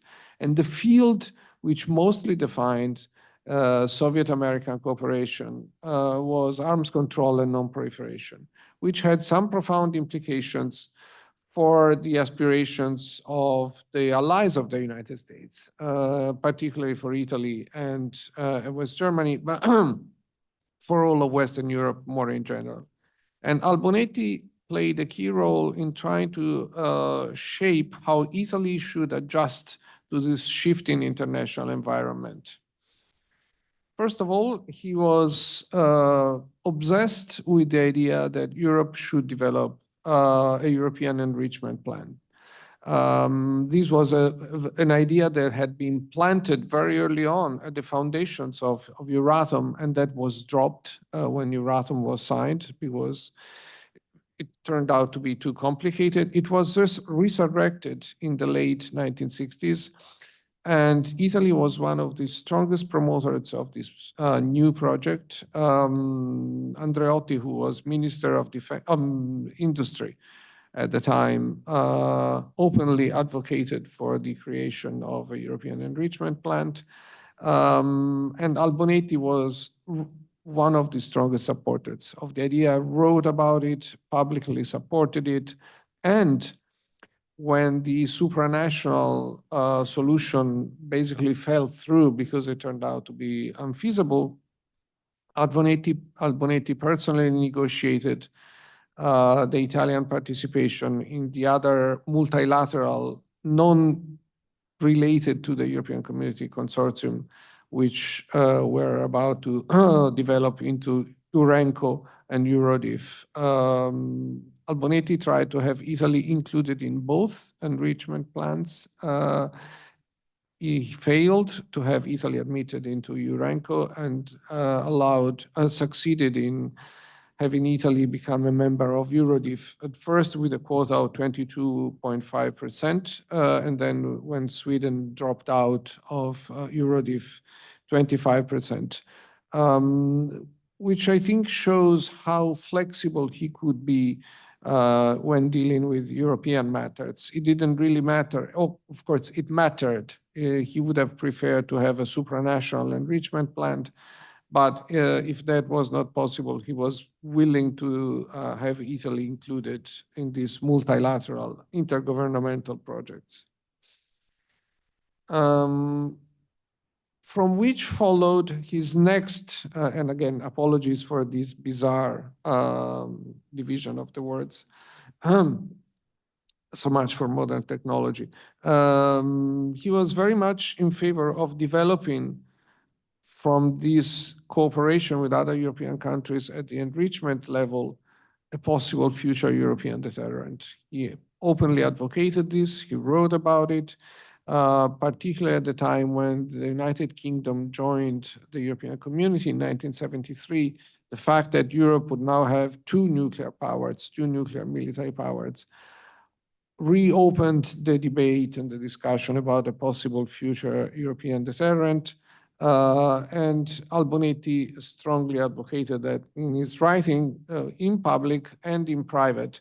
Here is a project he submitted to Andreotti in March 1970. You have Andreotti acknowledging privately his appreciation of what Albonetti was writing, and I didn't just put up the whole report, it's very long, but you can see that he once again advocates a European enrichment plant. As you know, there was no European deterrent at the time, and there will probably never be one, but he remained convinced that if Europe wanted to matter at the political level, it should have its own military nuclear capability. He was also one of the strongest promoters of the development of an Italian nuclear ship. This was a project that took off in 1966, 1967 between the Italian Navy, Fiat, and Ansaldo, and that lasted for the next 6-7 years. Albonetti personally negotiated the purchase of the lightly enriched uranium, which was meant to fuel, which was first meant for the first critical test of the reactor that was going to be used aboard the ship. And then he negotiated the purchase of the future amount of fuel for the ship from the French CEA in return for some plutonium which Italy had developed produced from the Latina plant. So he was willing to work at the bilateral basis and have Italy develop all sorts of projects that have some kind of consequence for the Italian status. One very important thing that I would like to point out is that he first negotiated with the United States the sale of the fuel for the reactor and the ship. When he turned to the British and the French, when the United States said no. And I always liked this particular document, which the British member of the Foreign Office has in a conversation with Albonetti, who vents out his personal resentment in fairly intemperate remarks about the attitude of the Americans. And having known Albonetti and talked to him many times, I have no doubt that he could pronounce some fairly intemperate remarks, as the Americans basically denied Italy the fuel that Albonetti was looking for. His key political battle was the ratification of the NPT. Together with Ducci and Gaia, Albonetti was very concerned about the discriminatory implications of the NPT. He first was against the Italian signature and opposed it, tried to come up with a number of alternative options. But then after Italy signed the treaty in January 1969, he was one of the key opponents of the ratification. As some of you might remember, Italy did not ratify the NPT for the next 6 years until 1975. And during this time, both Gaia and Albonetti published a number of articles suggesting that Italy should think twice before ratifying the NPT, came up with all sorts of alternative schemes and options. And Albonetti became the center of a media storm by the end of 1974 because he published an article in a right-wing magazine called Politica and Strategia, in which he basically explained how much it would cost for Italy to develop a national nuclear option, which he did not support. He just explained what the next steps should be. And then he concluded the article by saying that Italy should not do this, Italy should join a European effort.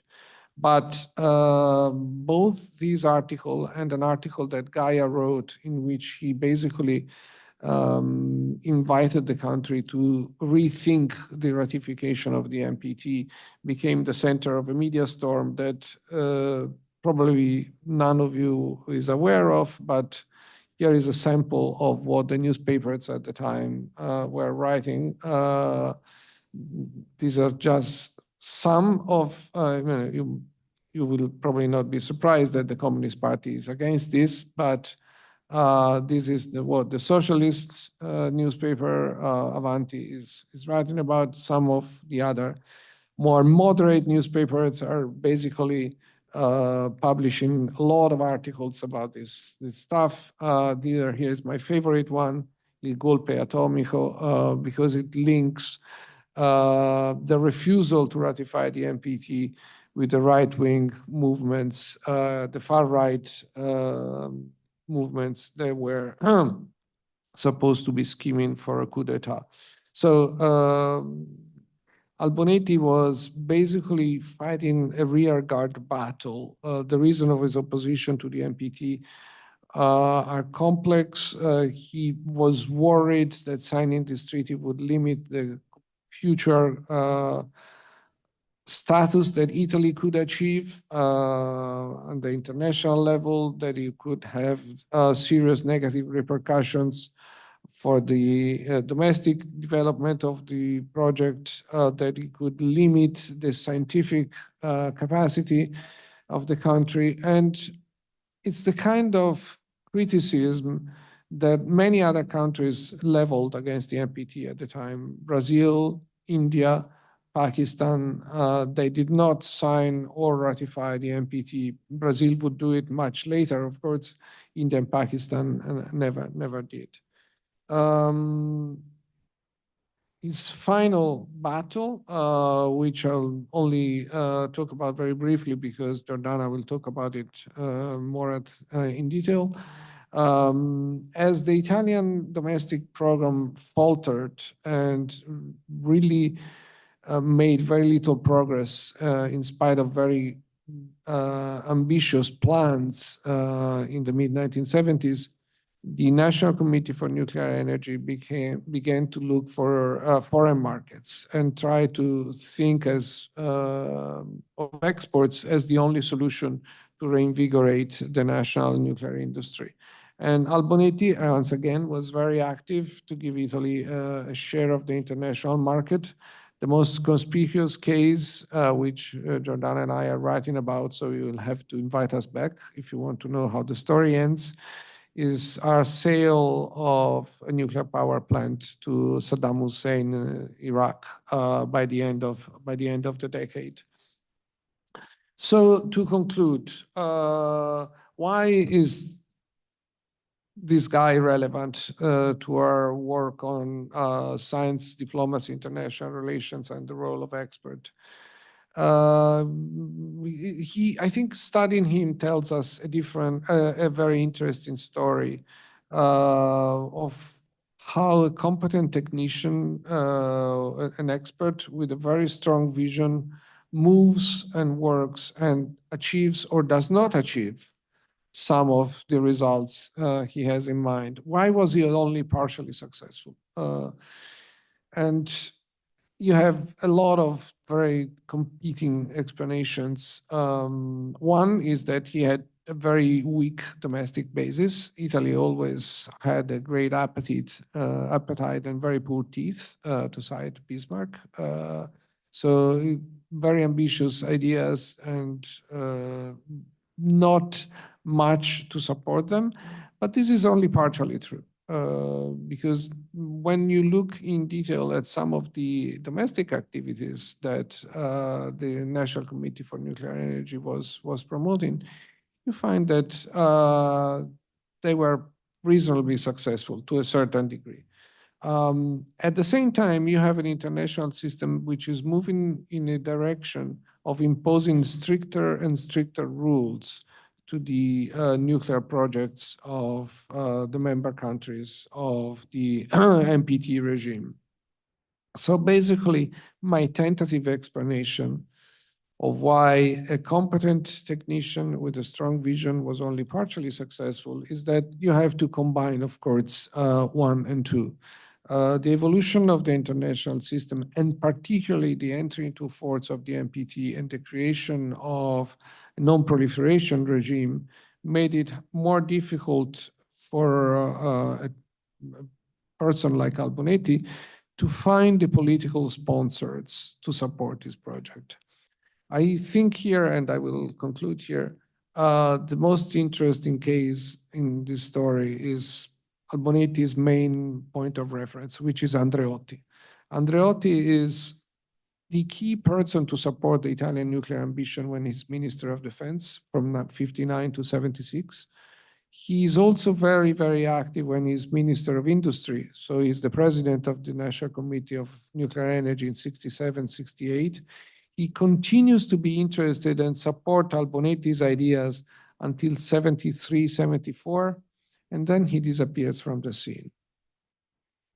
And I think Andreotti was such a shrewd political animal that he realized in which direction the wind was blowing, and he continued to support some of these ideas, as we will hear from Giordana later on, in the story about Iraq, but he became much more cautious. And so on, basically the combination of a weak program and the strong international pressure that made it more difficult for politicians to support Albonetti's ambitious ideas made it impossible for him to achieve what he had in mind. Thank you, and I will stop here.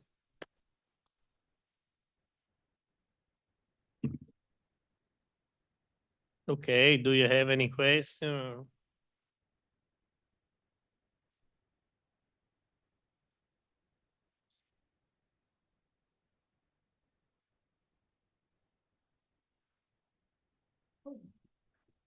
Yes.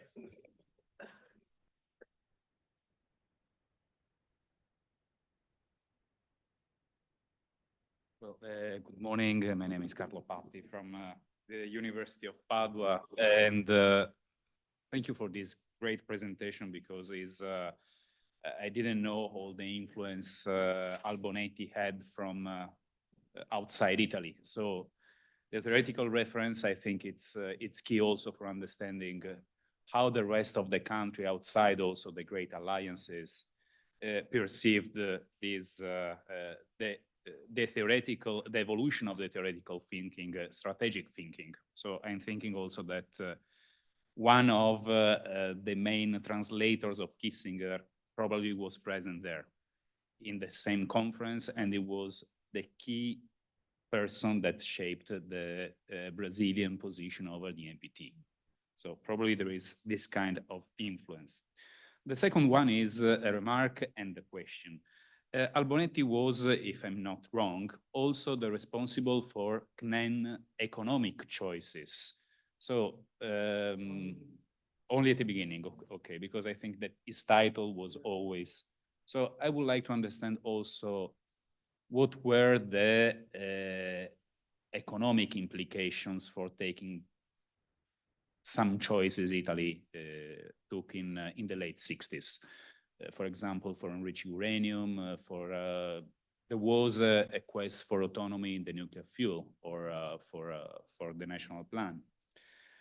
And then there is a detail that I would like to know. The fuel to be imported from France for the nuclear vessel, was it iron-rich uranium or low? Okay, so because of the non-proliferation concerns. And the last issue, my last question is, why did Albonetti fall?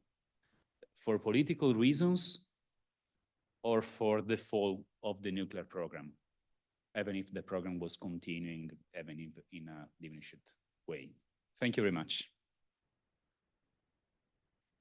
I mean, in terms of the importance of that conferences, I don't want to exaggerate them, but it's interesting to know that even in a country like Italy, there were people like Ducci, Gaia, and Albonetti who thought about the implications of the nuclear age. And Gaia, for instance, had a correspondence with Boffre. They was also present at that conference. He wrote about Boffre and Galois in his own books. And they're not particularly original ideas, but at least there are ideas. And you know, as far as I know, Gaia was the only one who was writing theoretical reflections about what does it mean to be or not to be a military nuclear power in Italy at the time. And clearly, and Ducci writes about this conference in his memoirs. That's how I found out. And then in the Albonetti paper, there are lots of materials about who was there, who wasn't there, what was the conference like. So I assume they must have had some influence on his theoretical upbringing. In terms of the economic implications, I think that Albonetti was, and I might be wrong here, more interested in the political implications than in the economic ones. That he wanted to achieve a position in which Italy could claim to have mastered the fuel cycle before the NPT prevented the country from doing that. So I think the NPT had a paradoxical consequence of accelerating all these initiatives. It's not a coincidence that they all start in 66, 67, when the NPT becomes not just a vague possibility, but a reality that is gonna be implemented anytime soon. And most of the Italian activities in uranium enrichment really take off in 1967, when the Gruppo Italiano Arricchimento Uranio is created, when the search for uranium is expanded around the globe. There is one meeting of the National Committee of Atomic Energy in the minutes of the CNEN meetings in the Archivio Salvetti, where Andreotti, as president of the CNEN, says we must hurry up in purchasing uranium from around the globe before the market changes. And he doesn't say before the NPT enters into force, but the implication is quite clear. And in terms of the light enriched uranium, I told you it's 4 points, the uranium for the ship is 4.7. Why did it not succeed? I think it's a combination of both having a very narrow political support at home and the normative effect of the NPT. A lot of things that were possible before the NPT are no longer so when the NPT enters into force and is ratified. And it's an entirely different world. And this can be clearly visible by the way, I mean, almost all Italian politicians, and I'm not talking about far-right politicians, but I mean, Segni, Moro, Fanfani, Saragat, they're all, Segni is dead by this time, but he was also very much in favor of an active Italian role on the nuclear scene. When they talk about the NPT, they're all very concerned about the country's future. It's a matter of status, it's a matter of prestige, it's a matter of ambitions. Are they non-realistic ambitions? Probably, but they discuss the treaty from a very critical perspective. In the meeting of the National Defense Supreme Council, Saragat, who's the president of the Republic at the time, says we will be reduced like Egypt at the time of the capitulations treaties.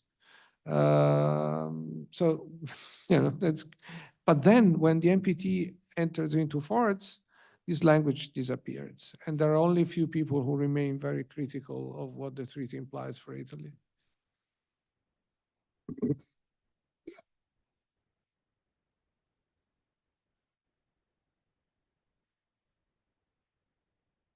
Marilena Gala from University of Roma 3. I have a question which is curiosity on my part, and this curiosity also is linked to what we have discussed before. I mean, talking about scientific cooperation and so in a way about an epistemic community that existed even for Albonetti, although he was an only player. Epistemic community of three. Now, my question is related to his activity to resist to the signing of the NPT. And I was curious about if there is any traces in, there are any traces in the documents you have used for your research about any coordination among scientists with other countries trying to resist on the ratification of the NPT, or Albonetti was just betting on the interaction with Italian politicians or with Italian parties? Okay, thank you, Mari. It's a great question. The only thing I found is these abundance, this wealth of articles he publishes. So he is not, he keeps this for himself. He speaks openly about it in public. And he has this clash with the Italian physicists who actually write that famous letter advocating for Italy's signature. So a large majority of the Italian scientists support the NPT, and Albonetti thinks that they're all traitors, or you find the right word to define this. So in Italy, I think he moves mostly at the political level. I have not seen any evidence of what you suggested. I found some correspondence with the director for external relations of the French CEA. It's actually a very thick correspondence, but France does not sign the NPT. So,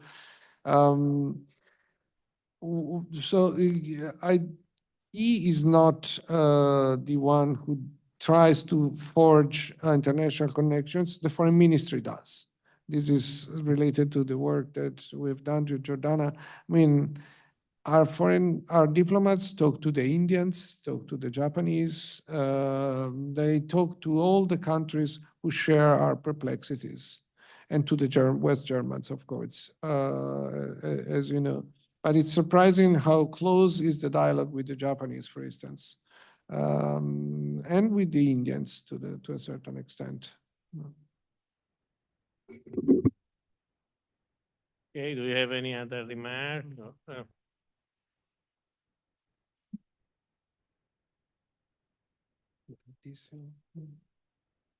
Good morning. I had just a really quick question. Nice to meet you. I'm Alberto Baldini from Sant'Anna School of Advanced Studies. I was actually wondering regarding you spoke about him moving on almost a political level, but I was wondering what the institutional stakeholders were at the time, from ministries to other societies in Italy. Like, I think those were the years just after the San Marco program with Luigi Broglio and Ansaldo was voted, and today there's still Ansaldo Nucleare, which is quite active also. And I was actually wondering, there are definitive assessment on the position of single ministries or other public agencies, because I think those were the national stakeholders at the time, and if that was important for the fragility of the Italian program. Thank you. I think you're right. It is important for the fragility of the program. There are a number of major national companies involved. I mean, Fiat in particular, Ansaldo, and the Ministry of Industry is interested, of course. But by and large, there is not a major constituency of supporters of the Italian nuclear program. I don't want to go into detail because Jordana is going to talk about this, in a moment. So she will complement my answer to your question. But I think when we look at the domestic fragility, that comes out clearly that there are a few people that are deeply interested, but a few.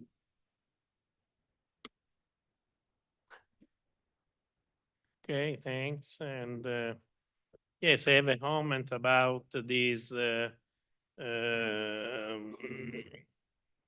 because it's a very important expert, a very good example in touch with the political stakeholders, but we have a lack in one side, the scientific community, the physics. And for me, this is a very important question also from the ideological point of view. We know that the physics, perhaps in the majority, they were perhaps not too much on the right side or the center side. Perhaps, maybe this an evidence, a part of the reason why this project about nuclear power in civilian and military application didn't exist in Italy also, not, because yes, this is a little huge question, but if we have in mind other example also in Western Germany, for instance, the scientific community was engaged also with the sense that they didn't won't produce nuclear weapons, but they want to study and to have the management of nuclear knowledge. For me, this is a real problem. Real problem from an analytical point of view. I am not a judge. I am only a little detective for history and historian, and but also this is very relevant for the present time, and also for the interrelation, the interplay with the political stakeholders today and in the past. Okay. Very quickly, and I apologize in advance to Roberto for what I'm going to say, because I'm sure he will correct me. From what I understand, the large majority of physicists was against military applications of nuclear energy. but they were divided about the civilian application of nuclear energy. Amaldi, just to name the most important one, was very much against the military applications, but very much in favor of the civilian ones. But then there were other figures were not as minor as we think. I mean, I think of Tito Franzini and Pietro Caldirola, who were the two directors of the CAMEN, the military center for the Center for Military Applications of Nuclear Energy, who were happy to work there. And we don't know what they thought about a possible military nuclear option, but they were happy to work for the military. And Caldirola in particular, I think, was a relatively major figure on the Italian scene, if not as famous and important as Amaldi. So I think you're partly right. But the answer is more complicated than that. It's a fragmented community, even though the large majority is against the military applications of nuclear science. No, yes, but I think it's relevant because this is also a starting point for an analysis of Italian policy on innovation.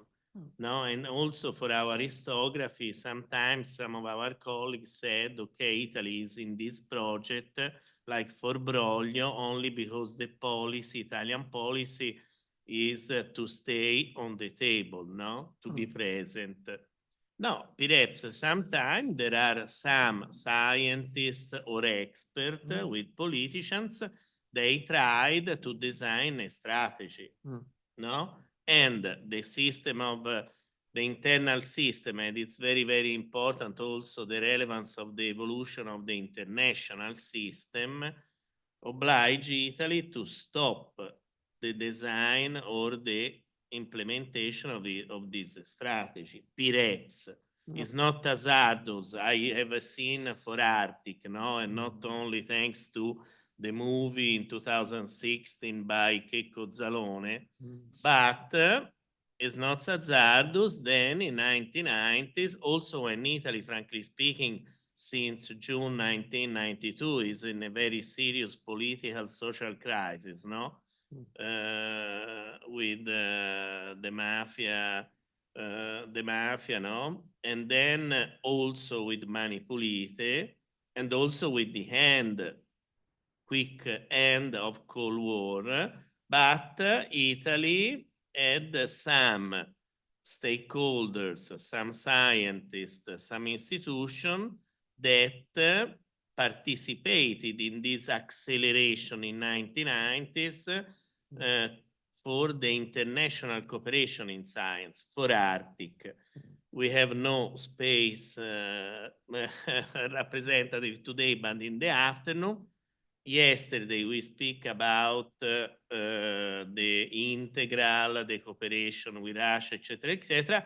But at the time, just at the beginning of 1990s, there was a rush to obtain technology from the previous Soviet Russia, from Russia, a rush between USA and European Space Agency. 1990s perhaps are a period where we have, this is several acceleration.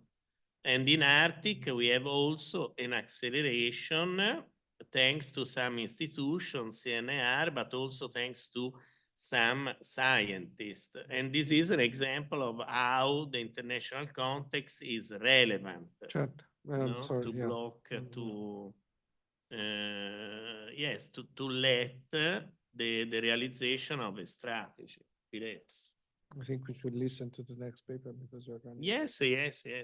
Thanks, but we have the time. The most relevant is also the debate. Thanks so much. Thank you. Very good.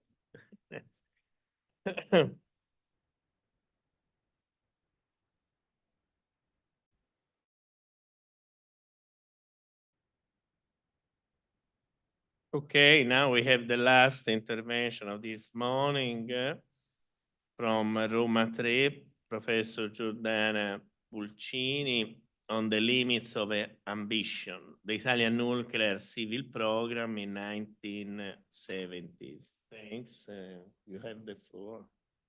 Thank you, David, also for inviting me. to present in this very interesting event, which was actually a week-long event. So thank you very much to give me the opportunity to present what are the most important results of research that I have been developing in the last years. A research and a presentation that you will see is very much connected with what Leopoldo just said about Albonetti. And while I was presenting, I thought that I have a more optimistic view for Albonetti about what was the interest of the Italian political community in the Italian, at least civilian nuclear sector, because as my research demonstrated, there were many subjects, actors that were involved, different political actors who were involved in the development of the Italian civilian, nuclear civilian sector. So, my presentation will be divided in 4 parts. I will present my research question, actually 2 research questions. One more specific, the second is a little bit broader. I will give, sorry, I had to change the slides at the last minute because there was a problem with the pen drive. So it's overview of Italian nuclear project before the 60s, not the 70s. No, yeah, before the 70s, sorry. And which is really the, like, setting the stage of what I'm actually going to talk about, which is the Italian nuclear civil sector in the 1970s, which is the focus, the main focus of my research. And then there will be some conclusions. Okay, so my research come basically from a sort of conflicting puzzling picture that came out from reading the documents and most of all reading the scholarship about the Italian nuclear program or project. A number of scholars, including Leopoldo, have described throughout the years, mostly Leopoldo, I have to say, a vast array of international activities that in which Italy was involved. Diplomatic activities, commercial activities, promotion of the Italian civilian nuclear program, interest in a number of military and non-military applications of nuclear energy, a great interest in NATO nuclear sharing, and so on and so forth. So we know that at least a number of people in Italy were interested in finding opportunities for Italy abroad for the Italian nuclear project. Also, of course, the European context. On the other hand, another strand of scholarship very effectively has showed us that the domestic nuclear sector was always very weak. So much that some says, like for example, Barbara Culli, that we cannot even talk about a nuclear civilian program, but we should talk about a project or maybe projects, okay? Because basically, after a good start, in the 60s, the Italian civilian nuclear program was stalled. Only 3 nuclear power plants were built. So all the ideas, all the initiatives that had been launched in an initial phase that never led to a real program. So my research questions. The first one is how can we reconcile this picture that we get from looking at Italian international activities with the reality of the domestic nuclear sector, okay? And the second questions that I still need to answer properly, but this is one of the goals of my research, is can this contradiction help to explain the demise of Italy's civilian nuclear industry well before the referendums of the late 80s? And answering this research, answering these questions really led me to engage with a number, with a vast, with a wide number of different actors or subjects, from politicians to technicians, diplomats, scientists. So I think it really fits well in with the purpose of this workshop, to see how politics, diplomacy, and policies and diplomatic position and solutions come out from a cooperative efforts from different sources and people and actors and experts. Just briefly about the sources that I used for my research, mostly Italian archives, and some US archives that you can see here on the slide. I also had the opportunity to have access for the Iraqi story to Israeli sources through a colleague of mine with whom I wrote an article a few years ago, and also the Indian archive that helped me to get a broader picture, again, mostly on the Iraqi story, but also to have a better understanding outside of the view from outside on what the Europeans were doing during the negotiations of the NPT. So those sources was also interesting. So about the 60s, what happened in the 50s and the 60s, we can say that the Italian nuclear project or program had a strong beginning, helped mostly by the Atoms for Peace program launched in the 50s by the United States. And just to get to the point, since we don't have much time, by the mid-60s, Italy had 3 nuclear power plants. A central committee was created, the CNEN, which had basically the role to coordinate all the nuclear activities in the civilian sector that were present in Italy, also in at the international level. There were multiple small research centers, but still they existed, and also a large number of big and medium and small companies were involved in the development of the Italian civilian nuclear sector, some of them state-owned.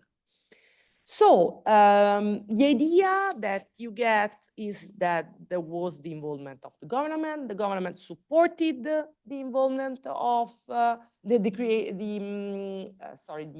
development of the exploitation of nuclear energy for civilian purposes. The private sector, with some difficulties, was also involved. There was a central administration. So on the institutional level, also the institutional framework was created. But then for a number of reasons, the growth stalled in the 60s.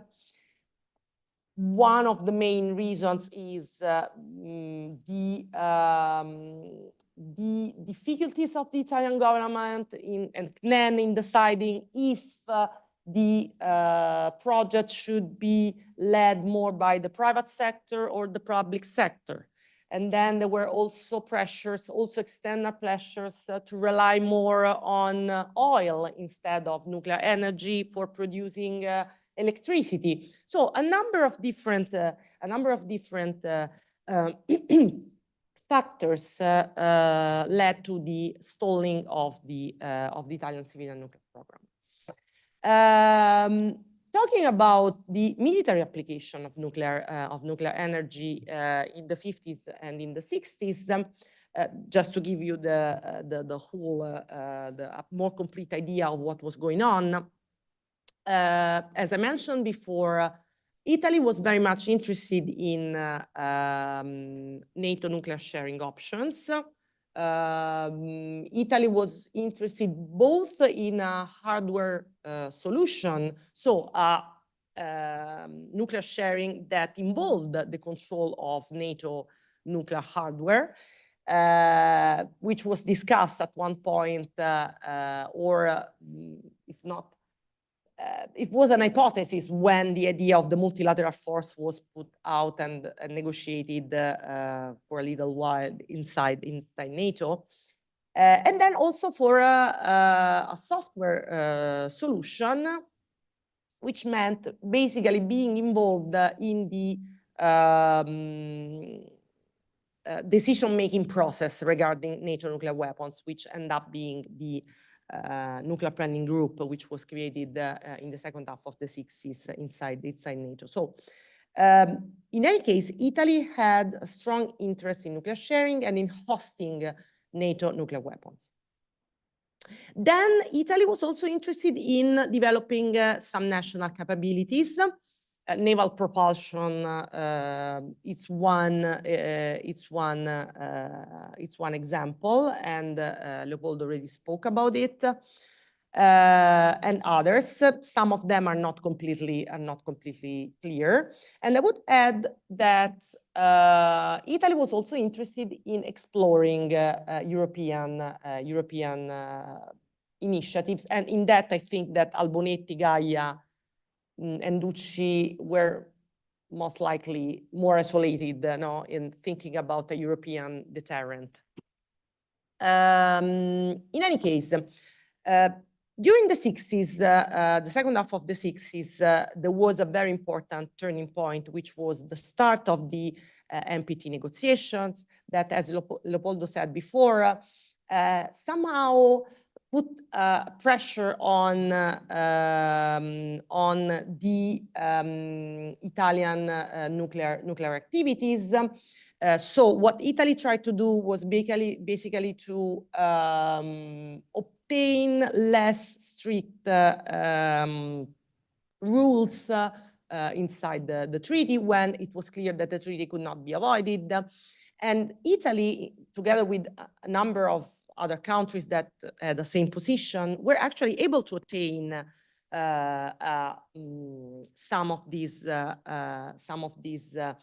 changes, like, for example, the limited duration of the NPT and others. The limited duration, I think, here is very crucial to understand the rest of the story. Why? Because with a limited duration of the NPT, Italy knew basically that it was possible in the future to renegotiate the treaty and change its position in the international nuclear order that would emerge after the implementation of the NPT. And that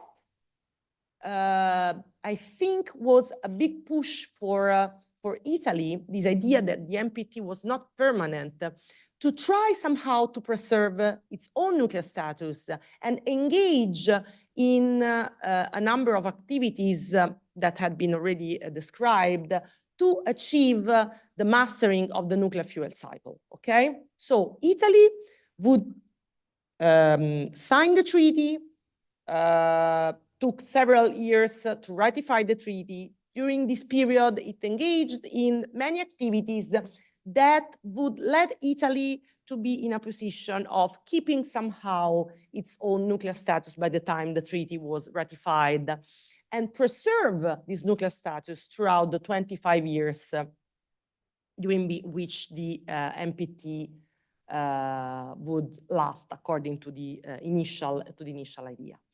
A second important point is that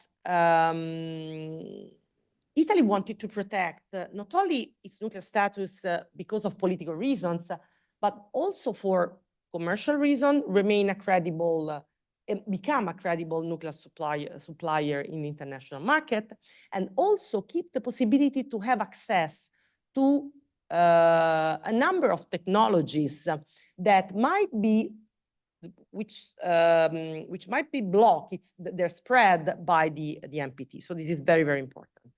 And now I get to the heart of my presentation. I've already taken too much time. I don't know how much time I have. Okay. So to me, the reasons behind the great ambitions behind the Italian nuclear program in the 70s were the NPT. So as I already explained. So to be able to keep a nuclear status despite the NPT and preparing for the time that maybe the NPT was renegotiated. A second important reason for behind these great ambitions was the coming of age of a number of new technologies that made the exploitation of nuclear energy maybe cheaper and more available to a larger number of countries. I'm thinking in particular about gas centrifuges and the possibility of building fast breeder reactors that would, if they could be developed, would solve one of the greater problems for many countries, which was the availability of fuel. Because fast breeder reactors, in theory, should produce, in practice, should produce more fuel than they actually consume. So that would have been a perfect solution for a country like Italy, which had problem with the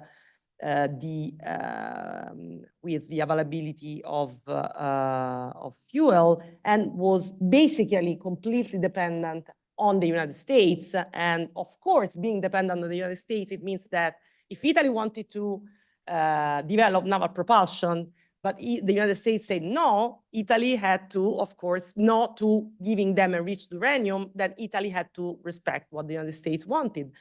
Finding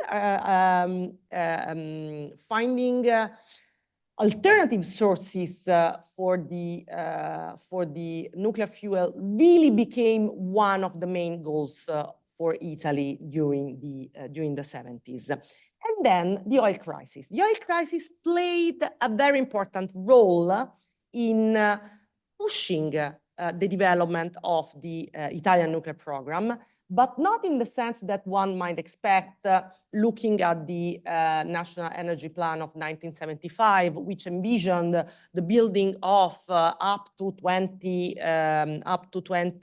power plants in 10 years and so on and so forth. So some scholars have argued that, and it's like usually said that it was the oil crisis that pushed for this idea of huge ambition, huge development of the civilian nuclear program. It is actually not true, because these many of the projects that were actually developed during the 70s started before the oil crisis, okay? So we cannot explain them without the other reasons I've talked about. But the oil crisis played an important role in making nuclear power fashionable. Many countries in the world were thinking about a greater exploitation of nuclear power after the oil crisis.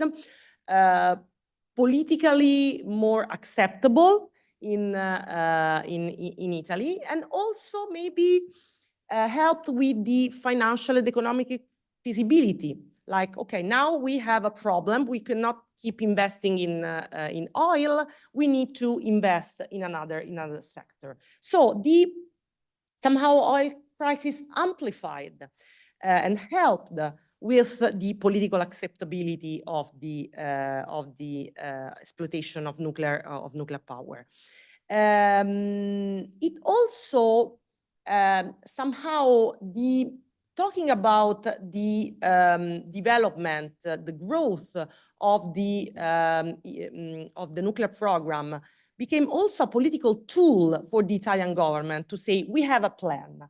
There is an oil crisis, but we have a plan. We are going to develop alternative sources of energy, and one is nuclear power. You can clearly see this from the documents, even if not all politicians who spoke about that really had a plan in mind. The idea was, let's use this as a political tool to answer the crisis.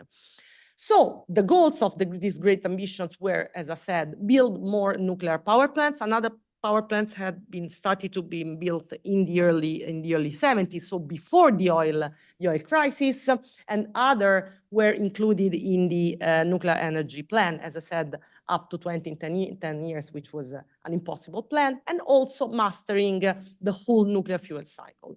How to do that? First, relying on the domestic demand for nuclear power in light of the oil crisis. To exploit European partnership. The example is Eurodif. We have already talked about it, and exploit other international opportunities and cooperation. For example, with countries like Canada, or selling Italian nuclear products to interested countries like, for example, Iraq. The connection with Iraq is very interesting because we were buying growing quantities of oil from Iraq. So it was basically, we give you different things. So for example, help with local project in agriculture, infrastructures, and so on and so forth. But also we help with the growth of your national nuclear program, the Iraqi nuclear program, which was just started at that point. And why? Because we are buying all this oil, so we need to rebalance the balance of payment with the country. And here you can see a few documents which demonstrates the kind of activities I'm talking about. And this one, for example, it's about negotiation with Canada and the possibility of buying Canada reactors for Canada and becoming a sort of retailer of these reactors. So Enel would buy these reactors from Canada and then resell them to other countries. This was our idea, of course, not the idea of the Canadians. So the negotiations went on for a few years. And with Canada, we also developed a number of international projects that we could not develop alone. For example, we built nuclear power plants in Argentina, the Embalse nuclear power plant. And here you can see another, so this is a diplomatic document. And here you can see a completely different kind of document that I got from the IRI archive at the Italian National Archives. And these are the quadriennial plan program for NIRA SPA, which was a company involved in reactors. And you can see how this company was really counting on these international ventures, okay? We should try to sell a power plant to Kuwait. It talks about other international ventures in Argentina, Indonesia, and so on and so forth. Sorry? Okay.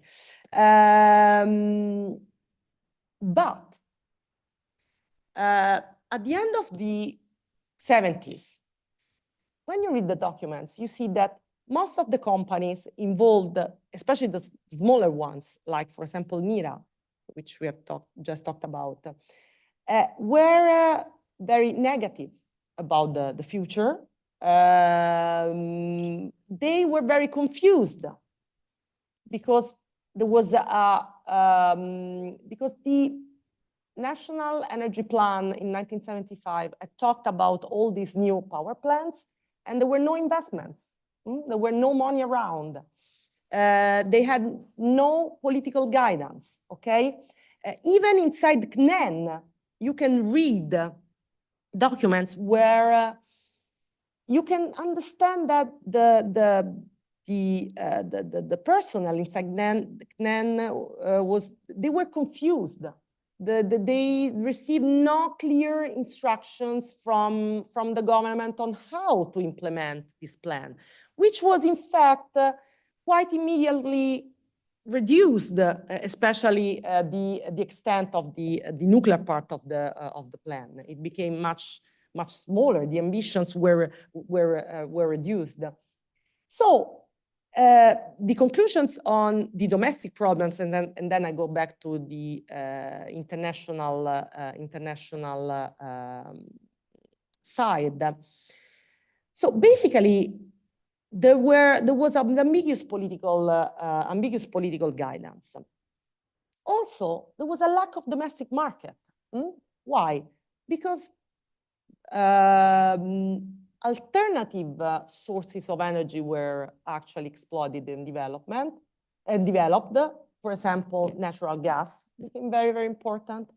Also, the oil crisis and oil shortage was not a permanent condition. It's true that there was another oil crisis at the end of the 70s, but the demand of energy was not as expected, okay, for the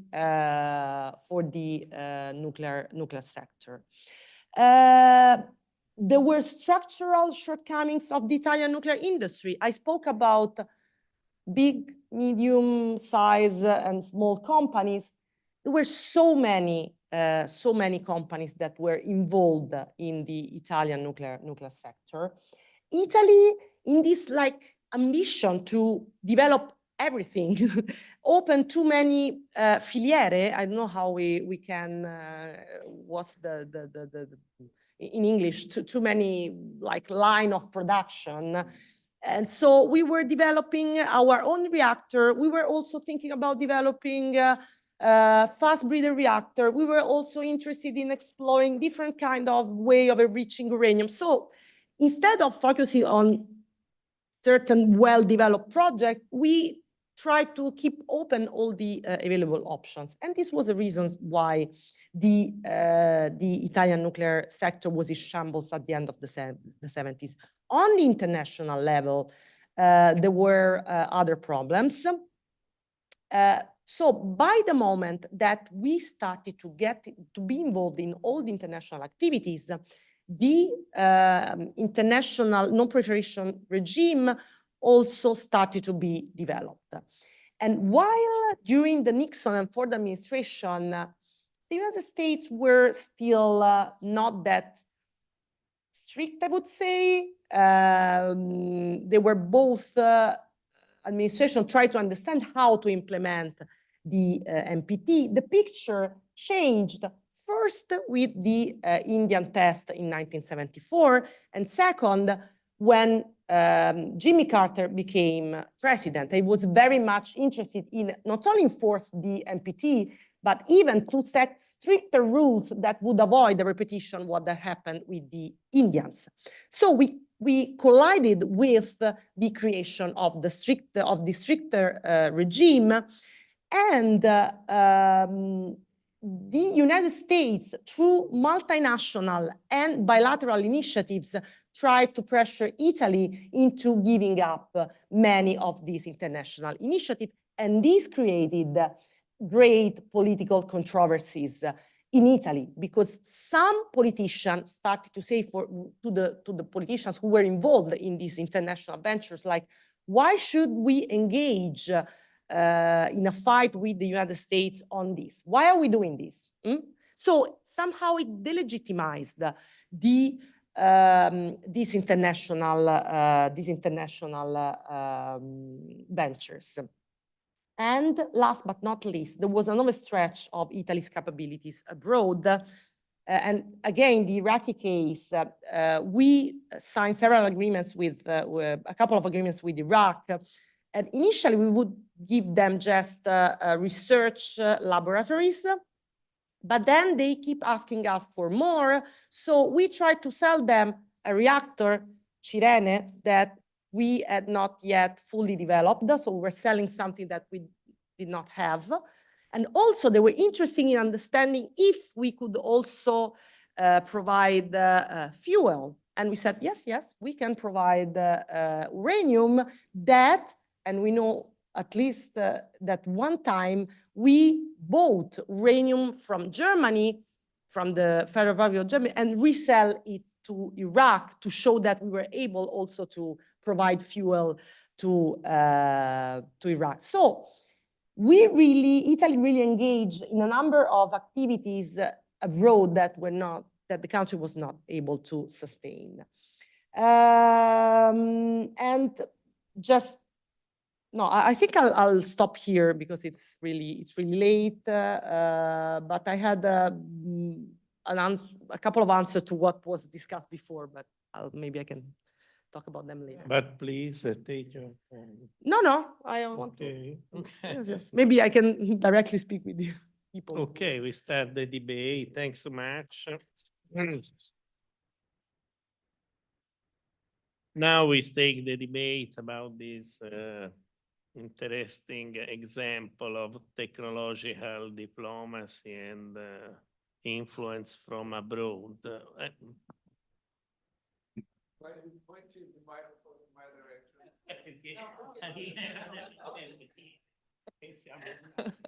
So again, Marilena Gala, Roma Tre University. So it's something, I mean, it's a domestic domestic time. So thank you very much for your presentation. It's very, very interesting. Mine is not really a question, it's just to, I mean, I don't know, a suggestion or half a comment. Is a complex picture that you presented for giving us the dimension or the different dimensions raised by these ambitions cultivated by the Italian governments and the Italian industry and so on and so forth for remaining relevant in the field of nuclear technology. But my comment and my question to you, because probably you had not enough time for considering also in the presentation this dimension, which is the European concurrence. I mean, the European, other European countries working in the same field with a much more developed nuclear industry. Just to mention Germany, West Germany, or France.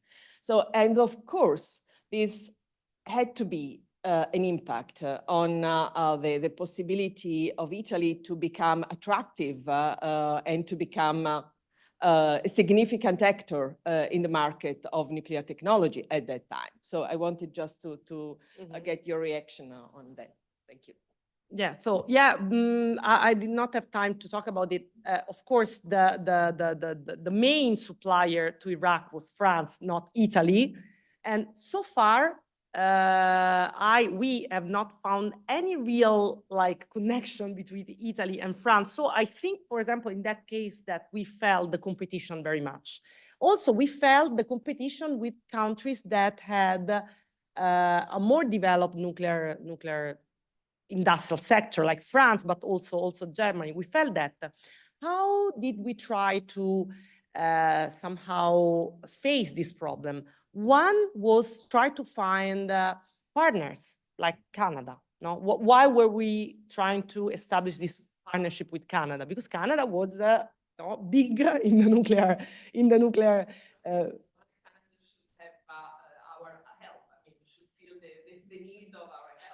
Well, because we proposed them to like work as retailers. So we help you spread, for example, the CANDU reactor. Actually, what we wanted that transaction was to have the enriched uranium from Canada, and then we promised that, okay, we will also take the CANDU. We try to establish other partnership with other also European countries, and connecting to, I think it was you, Marilena, who asked the questions about the scientist connections, or you, David. Yeah. So what we tried to do with other European countries was to try to establish some kind of cooperations, industrial, technological, but also political cooperations. And one example is in the context of another research I have developed on this topic is the International Nuclear Fuel Cycle Evaluation, which was an initiative, multinational initiatives launched by the Carter administration to try to convince basically developed countries who had a national nuclear program to step back from certain dangerous technologies. And Italy sent its delegates to this international initiative. Many of these delegates were diplomats, but some of them were scientists, okay, technicians, engineers, people who came from these companies who went there in Vienna and talked with other technicians, scientists from other mostly European countries and Japan. And somehow they were able to create an anti-US coalition that turned the International Nuclear Fuel Cycle Evaluation into a useless exercise. So they were able together to contain the US position. So Italy counted a lot on cooperation with European countries, hoped for cooperation that would help to overcome the fact that Italy was not as developed as other countries. And sometimes we try to sell things that we did not have, hoping that we would develop them in time. No. Yeah, luckily for us, Iraq started a war with Iran in 1980, so we could not, because the deal on the power plant, the reactor was discussed like 2 days before the war started, so we don't know how it would have ended. And then of course, the French reactor Iraq was destroyed by the French, and that was the end of the story. But it would have been interesting to see how we would be able to face this what we had promised, then we would not be able to deliver. Okay.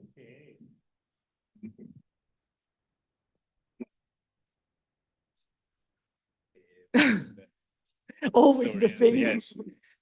No, some remarks. I think it's important to see the Italian projects on these several issues like enrichment, reprocessing, and so on, not only as a possible industrial activity, because I mean, they were just groups, I think, research groups, but maybe it can be seen also as a strategy to participate in other groups. Yeah, because if not, Italy couldn't participate in Eurenco, Eurodif, or other possible endeavors. Not for defending the Italian way, but I mean, Eurenco as well was born without having the capability to enrich uranium and sold a lot of enriched uranium without producing a gram of enriched uranium. So I think it's also a strategy for trying to create a nuclear industry in the future, since we are talking also of projects for the next 5, 10, 15 years or 40 years as some contracts that are still alive. And then I have 2 questions. The first is, what was the repercussion of the Smiling Buddha over the possible Canadian-Italian connection? Because I mean, Canada was one of the main responsibles of the Smiling Buddha.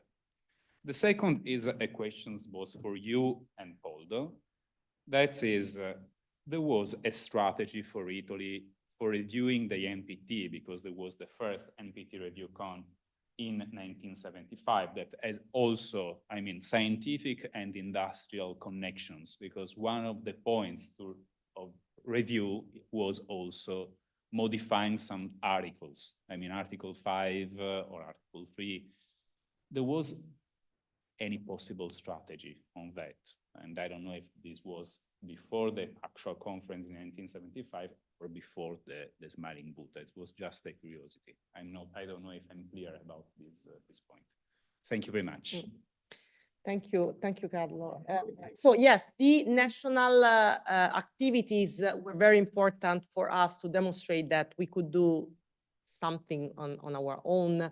Actually, for example, another international venture I've not talked about is the fact that we participated in the building of an international nuclear fast breeder reactor, which was the Super Phoenix in France.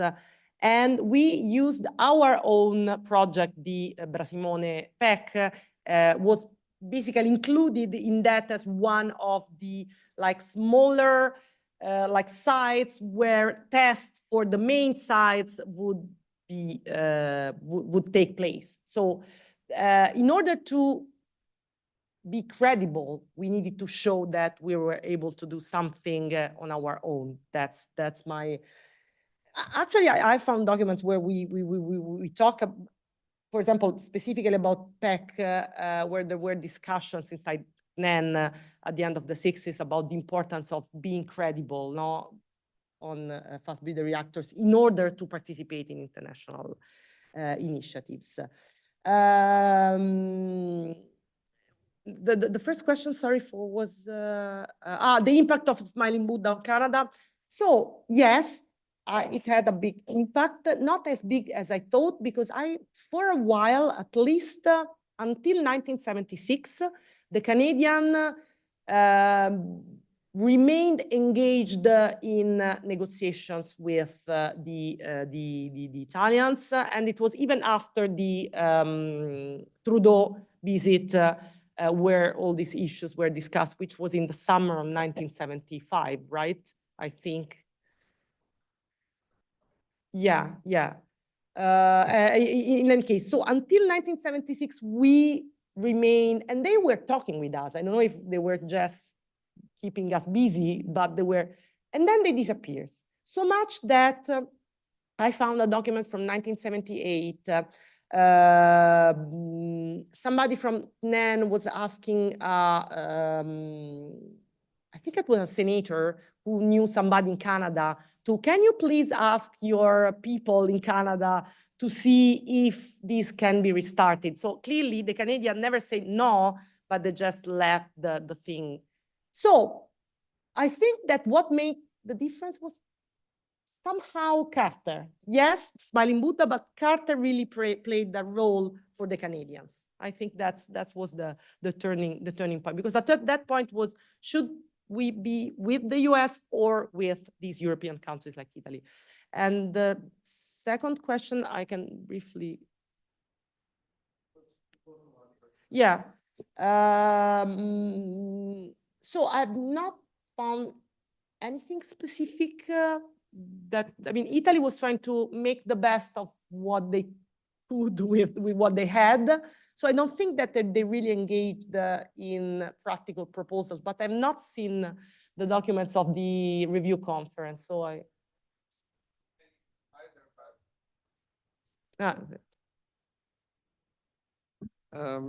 have not seen anything, which doesn't mean there isn't anything. Exactly.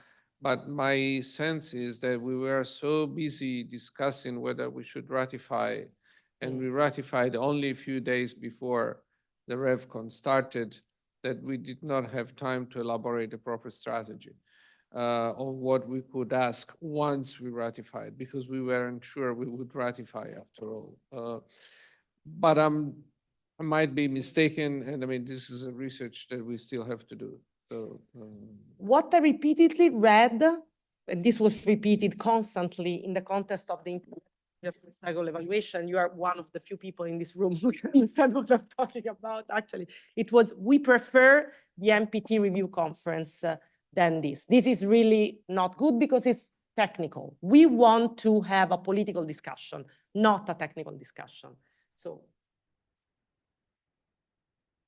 Okay, do you have any other question? No, remarks? I have only remarks. If in your research about this policy, Italian nuclear policy, did you see some quotation about the link with other politics at the same time? No, at the end of 1990s, we have the born of Air Italia.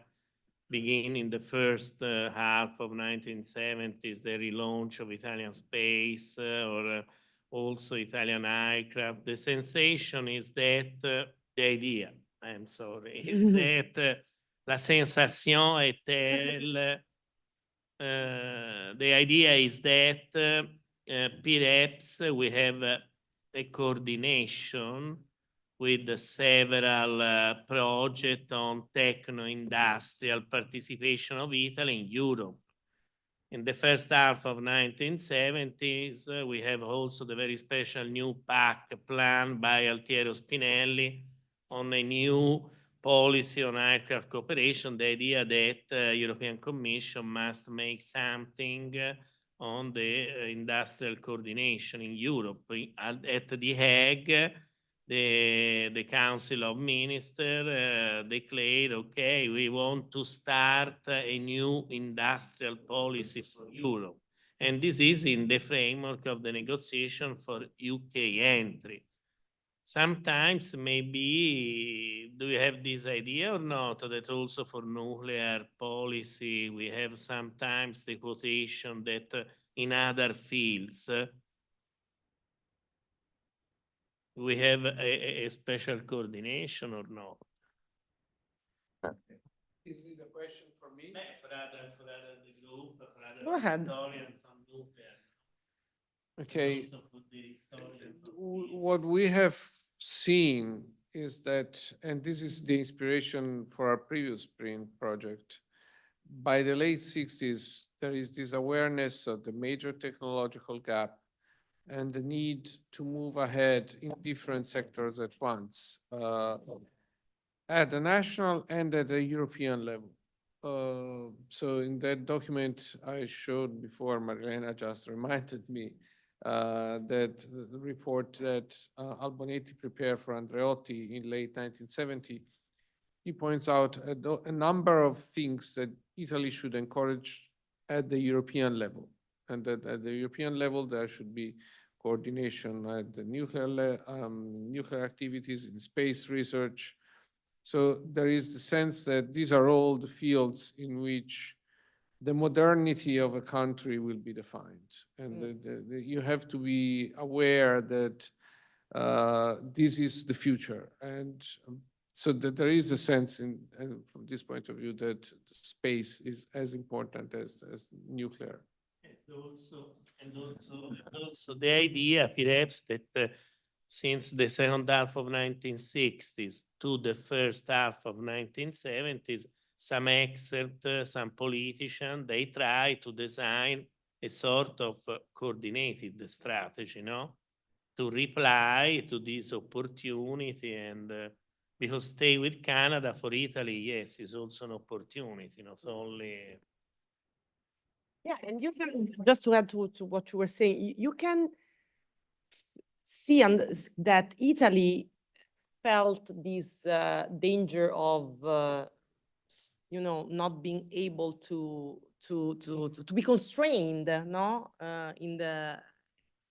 to not be able to fill this technological gap at the end of the 60s in all fields, no? Fanfani talked about this even inside NATO. So the importance, I think, of European cooperations in all fields was really felt, even in a sort of not anti-US, but like we need to protect ourselves from the fact that maybe the United States are trying to constrain us.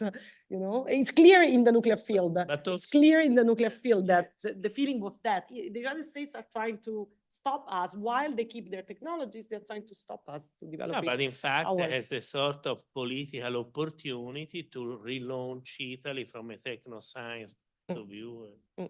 Thanks, Marilena, for, and then also.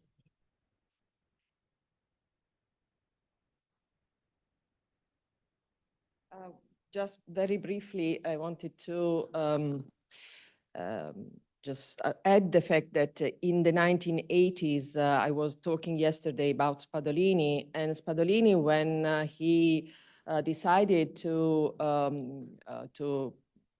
gather all the industrialists and the most relevant stakeholders for what concerned the defense industry sector, he emphasized, he used the example of nuclear technology as the example of how a technology relevant for the military sector had become important for the development, the more general development of countries. And so for Italy, that had been a missed opportunity to some extent.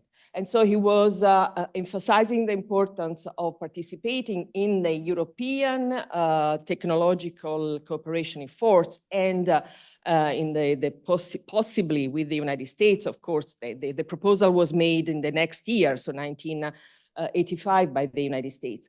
But for him, it was quite clear that military technology meant dual-use technology. So nuclear was just one of the old examples in that sense. And so the Italian industry and the Italian scientific sector had to participate in this kind of projects. Roberto Lalli, but at the same time you have, for instance, Luigi D'Adda, no? For the father of Italian computer. Please. Yeah, just a very, very short remark, which is not connected to the nuclear, but to the physics community, which is actually for this feeling of the technological gap. The physicists in Europe tried to build their own network, which led to the formation of a society, which was the European Physical Society, which was born soon after, actually, the invasion of Warsaw Pact forces of Czechoslovakia.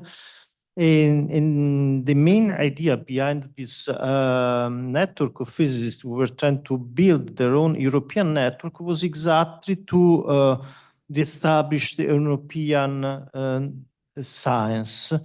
And it was explicitly anti-American, as well